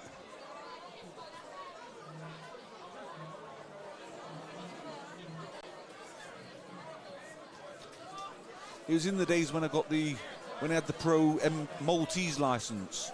oh yeah, I had remember the that. pro shows on there, and then Yeah. the unlicensed on the undercard. That's where he boxed on one of them at Rushcliffe Leisure Centre. I remember that. I used to live down the road from there.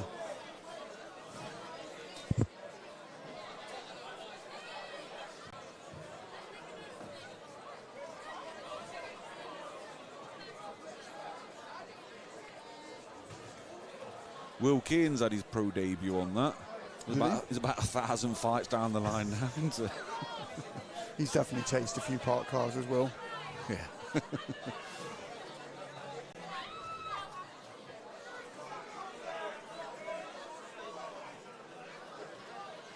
Martin is trying to push forward, but Brad is, like I said before, I've seen him fight a few times. There's no pushover. It might be a last-minute replacement, but he'll definitely until that bit.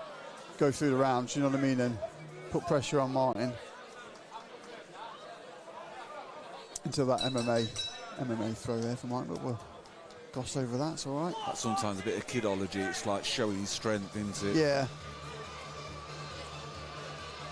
But Brad sat down, look, legs crossed, turned up with no wraps on, just, I think he walked behind us, didn't he? Just a minute ago, yeah. I'm here. He's been here 20 minutes, he's in the ring.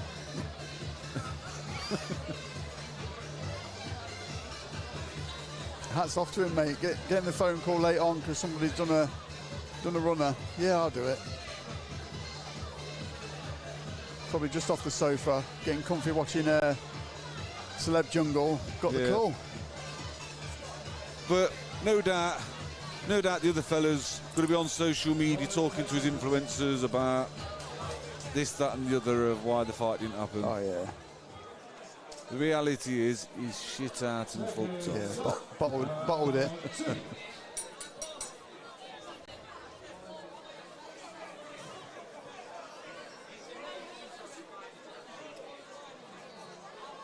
Gum shield's out, I think. He's probably not even had time to mould his gum shield, Brad. Straight Sports Direct on the way in.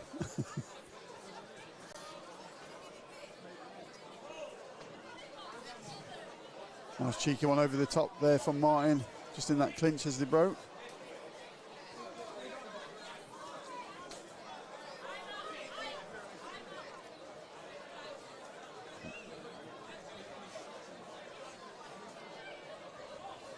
He had a great fight with Tim Sobers at Motorpoint, Martin did. I think I saw that.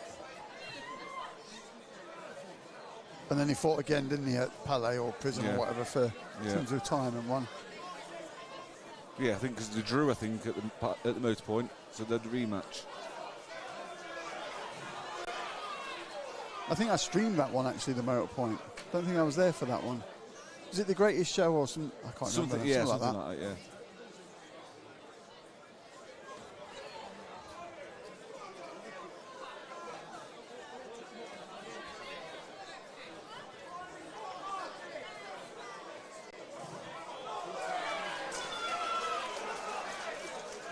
So taking that one as a count. Yeah, he's shaking his head. I don't think he wants any more.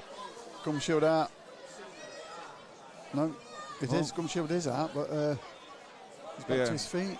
He was shaking his head like he had enough. Yeah, normally the shake of the head in the gum shield is like, nah, just count me out. It might go down again in a minute. Last 10. Oh, he's going to survive the round, though, I think.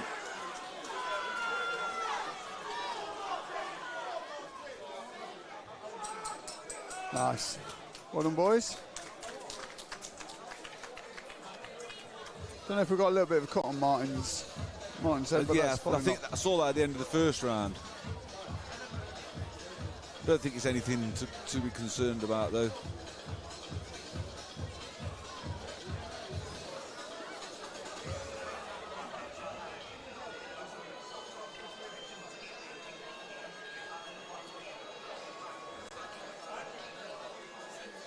How did the under-18s get on today? Rushcliffe. No, it's not Rushcliffe now. So we basically took all our lot and merged with Calverton. So I'm director of football at Calverton now. So I'll look after the first team, reserves, under-23s and under-18s. It's a big setup then, isn't it? Yeah, we've got all the youth teams underneath, but they're obviously they obviously run by the club. But I just run the senior section basically. So yeah, so they've not been a very good team for a few years, but I've turned it all around now, so we're competing on all fronts. I'll have to keep an eye out, mate, and have a look.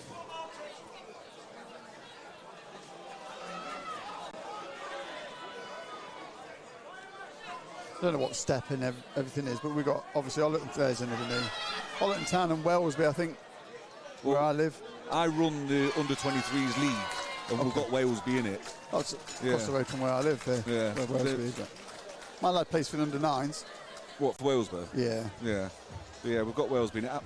Our under-23s beat their under-23s 2-1 about 3 or 4 weeks ago. Nice. But yeah, that fight's over. So yeah, Brad took a knee for the second time and started that third round. That gives Martin the win. But again, hats off to Brad for stepping in for. The writing was on the wall once that knockdown happened, though, weren't it? I think so, mate. Yeah, like you said, you could see him gum shield out, shaking his head. He was survived that last 10 seconds, and then he's obviously felt that. Yeah, if there was another 10 seconds to the round, he probably wouldn't have got to the end of the round. But not enough credit, you know, because if he didn't step in this, Brad, Martin would have gone Martin home. would have got no fight. Yeah. You haven't trained, come to weigh in, done your medics. I mean, he was here when. Well, he probably didn't know he was fighting an hour and a half ago. Well, Martin was here with me at R3. There's nobody else in here. The ring had just been put up, so he was eager to go. Do you know what I mean? And to find out someone's gone missing, and then obviously the matchmakers have stepped in and found a replacement. And like I say, he was throwing some bombs, was Brad. So just one more fight then. Main event. Yeah, the main event. You probably know the names. I've forgotten them already. Yeah, Kyron Dunn and Kian O'Gara. It's a fight that's been. So this was tried to be made probably 7-8 months ago. Tried to make it. The fight was agreed, and then I think Kian got injured probably the day after he agreed the fight or something like that. So it was put off. We then tried to negotiate it for another event, but the dates didn't line up for Kian's availability. So now here we are. We finally got it on. I think Kian's got a very impressive record. I don't remember off the top of my head what it was, but it was something. I think he hasn't lost or he's barely lost. So they're both local lads, are they? I think so. Kyron's Nottingham lad, well, Long Eaton, so he's kind of between here and Nottingham. Yeah. So he's Long Eaton, and Kian Leicestershire. Oh yeah, he did say Kian's Leicester.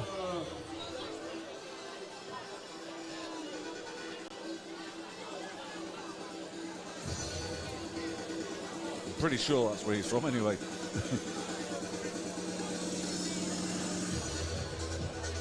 Looks in good shape. White shorts, white gloves, approaching the ring. But they've weighed in at 58 kilo. So that's what I used to fight at. You'd never believe that now. 58 kilos. Well, 57 I fought at, 57 kilo. Did you have an impressive I'm set now of abs as 99. well? yeah, I used to have my abs. I was saying this a few weeks ago to somebody. I used to have this particular turquoise Tommy Hilfiger shirt and velvet jeans, and I used to walk around with my turquoise Tommy Hilfiger shirt undone, walking around showing me abs off, and I must have looked a right twat, but I thought I was the bee's knees. You look mint. In them trousers as well, mate. They weren't very nice when it was hot. I can imagine, mate.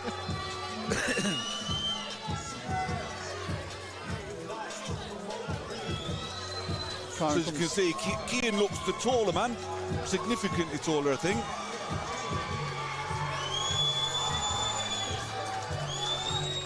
He's in with the belts. Yeah, I tell you what though, Kyron is never in a boring fight. So Kyron's never ever in a boring fight. He's had some absolute cracking fights on the last few shows that we've done in Nottingham, on the Fight Unit shows and on the Palais shows.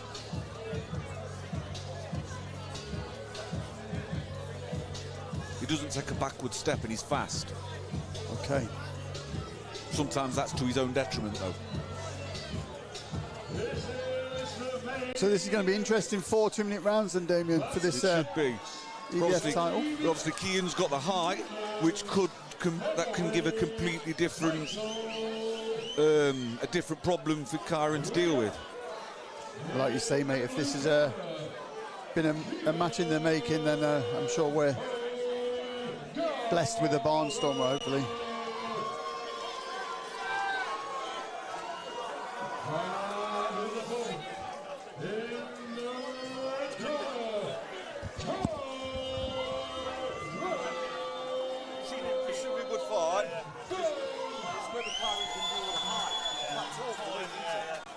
So the crowd seem up for this one. There's a lot in attendance here, and both guys well supported. Both guys well supported at ringside, making a lot of noise. But just like Damien said, it looks like Kian has certainly got the height and the range. Let's see how this one pans out, touching gloves.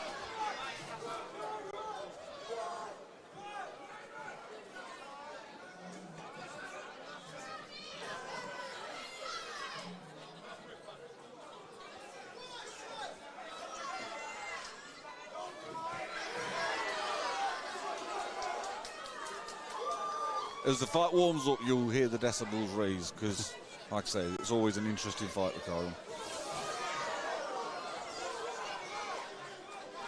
I think that's the second time that I've seen him explode forward in a few seconds. He's very fast. Yeah. He's got ambitions to be turning pro eventually. He just obviously wants to take as many hard fights as he can now because he wants to learn all the things he can learn now while it don't as matter as such. Yeah, of course, yeah. What gym is he out of? Cherry Blossoms. So, Paul Enion. Right, okay. I think Liam Haywood does a majority of his training though. Right.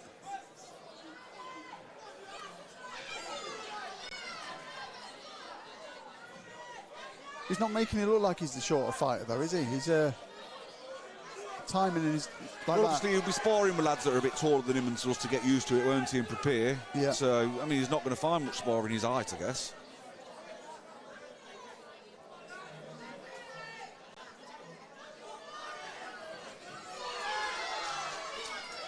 Ooh. Decent jab there from Kian. I thought he was complaining about something when he got caught with it.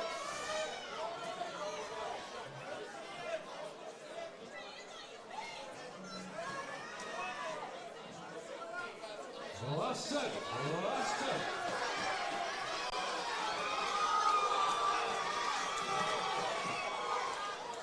The big left there that connected to Kian, but it didn't look like he phased him there. No. Hats off to both of them for an exciting first round. This is 4 by 2-minute rounds, ladies and gentlemen. 4 by 2. So just like you hear the MC, this is for a title, so this is 4 2-minute rounds.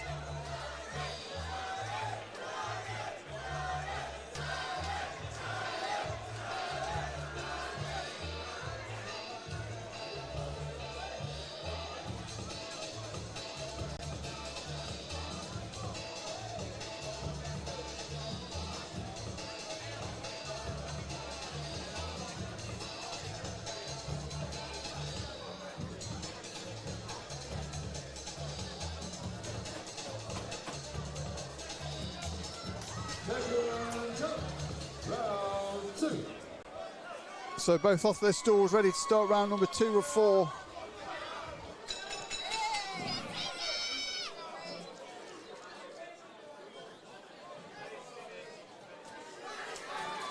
Karin's the one that's trying to come forward and make the fight happen, isn't he? He is. But I suppose Kian maybe knows he can use his range anyway on the back foot, so he's not going to be too fussed about that.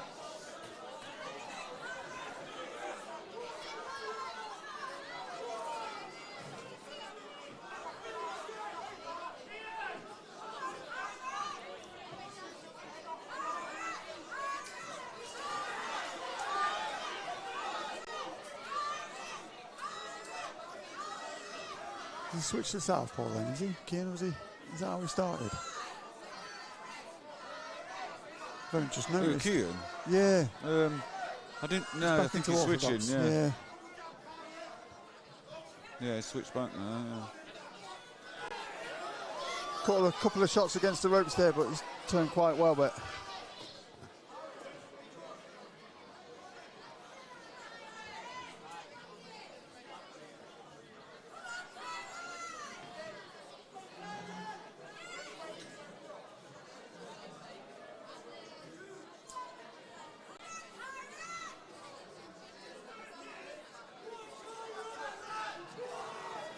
he did it quite a lot. Gone back into southpaw again there.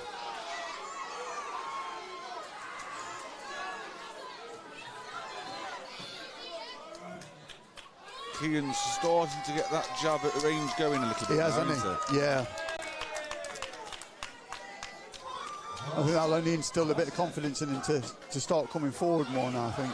Yeah. Now he's starting to establish that jab and that turn. He's done that a couple of times now.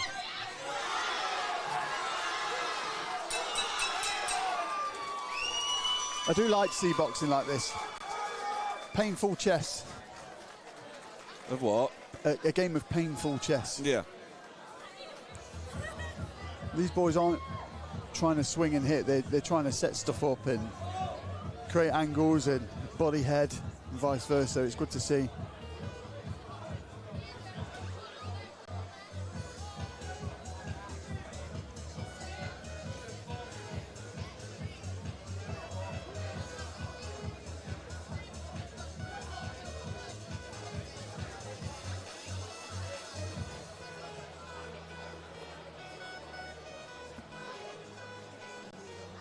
Heading into round number 3 of 4. What do you call it so far then? That's them two. Can you call it? Well, I'd say it's even. I'd say it's Pretty even, yeah. I'd say Kari's won the first round, Keelan's won the second round. Yes, I have to agree with that. But I think you already said, lead up to this, that this was going to be a... Just waiting for it to catch fire a bit, that's all. Maybe that's where it happens now then, because Keelan's landed a decent shot on Kari, and that maybe makes Kari can start throwing bombs. At the moment, it's been too thought out, hasn't it? So it's not set alight yet.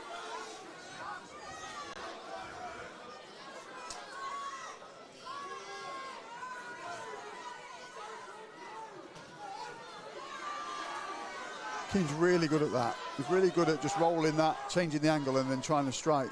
And I think that's when he's switching into his different stances like this. So he didn't get hit once. Yeah. But I think, like you say, Damien, he's established that he's getting more confident, isn't he? Yeah, he's dealt with the officials, the initial speed burst from Kyron, and now he's kind of almost like he's figured things out a little bit. Yes.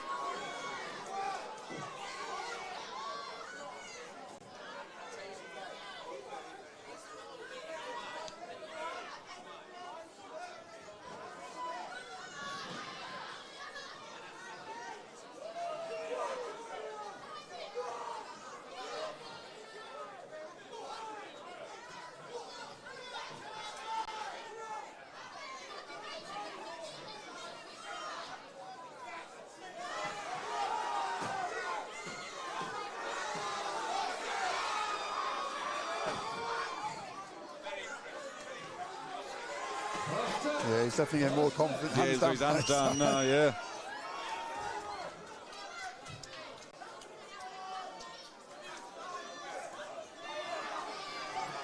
I don't know if Kyron's looking a little bit tired now. He does look a bit tired, which I've never seen from him before.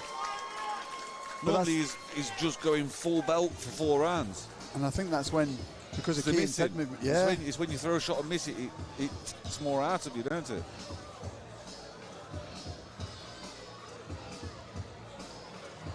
Dare I say it, Keane 2 rounds up. I think that was an impressive third round from a blue corner there. I think. So 2-1. Yeah. So he's one round up, I think. It's going to make for an interesting final round, mate, I think. Yeah, because Kyron's going to have to come out for it. Yes.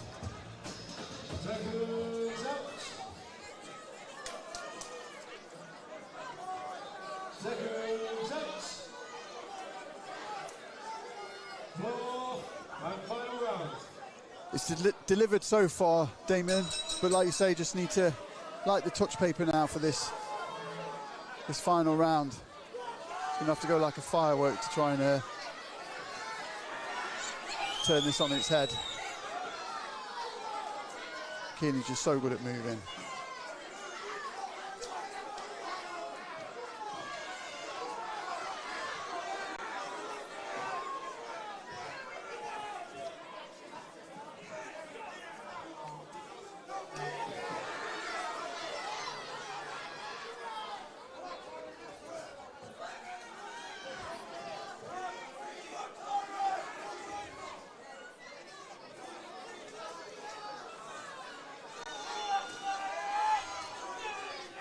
It's a good combination, but he's come back.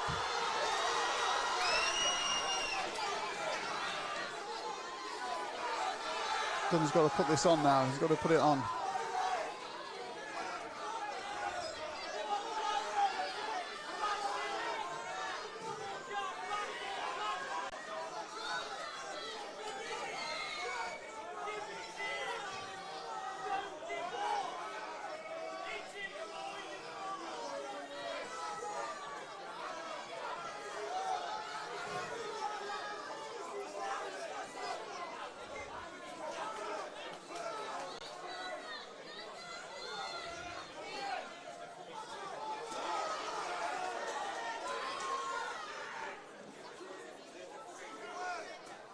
I don't think I blinked. I forgot to commentate. Sometimes the best thing to do is just watch. Just watch. Things don't need to be said, do they?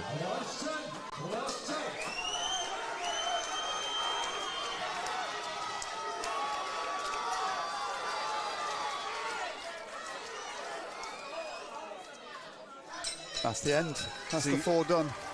It's going to depend on how that last round scored. Now, I personally think I'd score that last round level, which tells me that I would then be giving it to Kean by a round. But it depends on. Does the ref think Kyron was the more aggressive in giving that round and it's a draw? Yeah. I feel like a draw's maybe a bit harsh on Kean. I think so, mate, because I think, like you say, like being aggressive but missing. He hasn't done that because it's been wild. He's missed because Kean's been. Yeah, because Kean's been that. His head movement and his footwork has been exceptional. So I'm glad I'm not deciding. We're not here to decide. We listen and we don't judge. But again, a fantastic showcase of boxing for the main event. It never caught fire the way I thought it might do, but it doesn't necessarily always have to. It's just that they both try to outthink each other a little bit, aren't they? It is, mate. It's just like I said earlier, it's that painful bit of chess, and I think they both played it really well. I think Kean, blue corner, probably played chess a little bit better. Used his pawns and his knights and rooks or whatever they're called. I don't know. Yeah.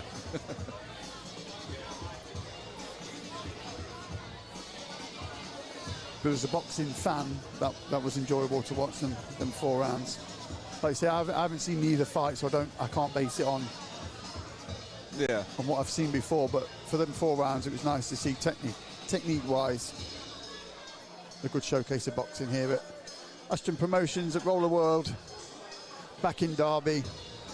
15 bouts of boxing, 50-50 matchups. It's been a great showcase. And we leave it over to the final decision. A decision made by the referee and 2 judges. The winner by split decision from the red corner.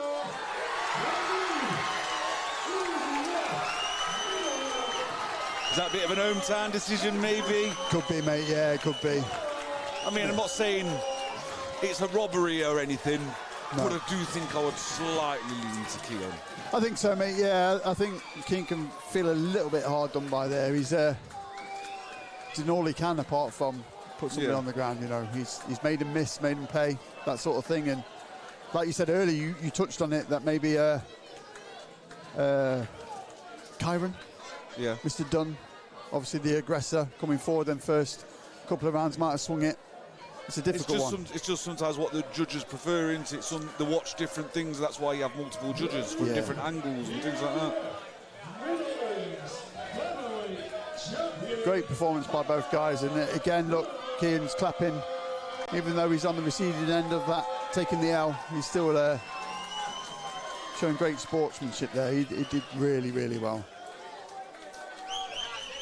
Again, if you put them all against the 100 same opponents each, I think Kean's going to cause problems to guys that maybe would beat Kyron and vice versa. Yeah, I think so, because they've got different styles. But he's a big lad for the weight, and that itself will cause problems. I think so, mate. Yeah. That sort of movement that he's done today is so hard to teach and learn. And you know, we can all go in the gym and hit a bag, hit a person, hit a pad, but doing the things Kean's done today, the head movement, switching stances, the pivots. But like I said earlier, in them first 2 rounds, he was doing the movement but not escaping and standing in front of him. So maybe that's what's weighed against him. I'm no commentator, I'm no boxing official. I normally press these buttons here and sometimes it goes wrong. But but it has been a good event, Damien. It's been nice to have you here. That's all right, and we'll see you in a few weeks. See you in December the 13th. Yep. At the Palais Stroke Prism or whatever it's called now. Yeah, Palais now. Palais now. Till they'll make their mind up on something else at some point, I'm sure. He's changed your name so many times, isn't it? Ritz. Ritz. See, I remember Ritz's, mate. I don't remember the revolving floor, though. You can't say you can. No, that was before my time. I do remember it being called Ritz's. Though. Yeah, I remember I've been there Ritz's, when it mate. was Ritz's. Yeah. I used to be. I've been there when it was Palais before as well. Palais before, yeah, I remember that. Oceania. Yeah. Yeah. Not Ocean, that was where Ocean Anyway. is a different one. Yeah. the Broadmarsh one. Yeah. That's Yeah. still there. It's still got chlamydia. Students one, and they still say the same thing. Oh my God, mate. Taking me back. Anyway, I we're going used to to love sign going off. there as a young lad, though. What, Ocean? Yeah. Sticky floor. It's cheap, but it was It easy was, to pull. mate. Bacardi breezes for everyone. And then the mine sweep on the way home. Whatever's left. And whoever's left. I mean, Yeah. not Circling whatever. round the top floor, see what's left over. How many times did you used to do that as well? Who's coming home with me? I need 50-50 on this taxi back to Clifton. All right, we're going to sign off, mate. I'm going to pack away. So hopefully everyone's enjoyed the stream. We'll see you in December. Thank you, Damien. Thank you, Ashton Promotions, and everybody that's bought the stream and here in attendance at Roller World and Derby. But we are now going. Ciao. Yep. Right, bye.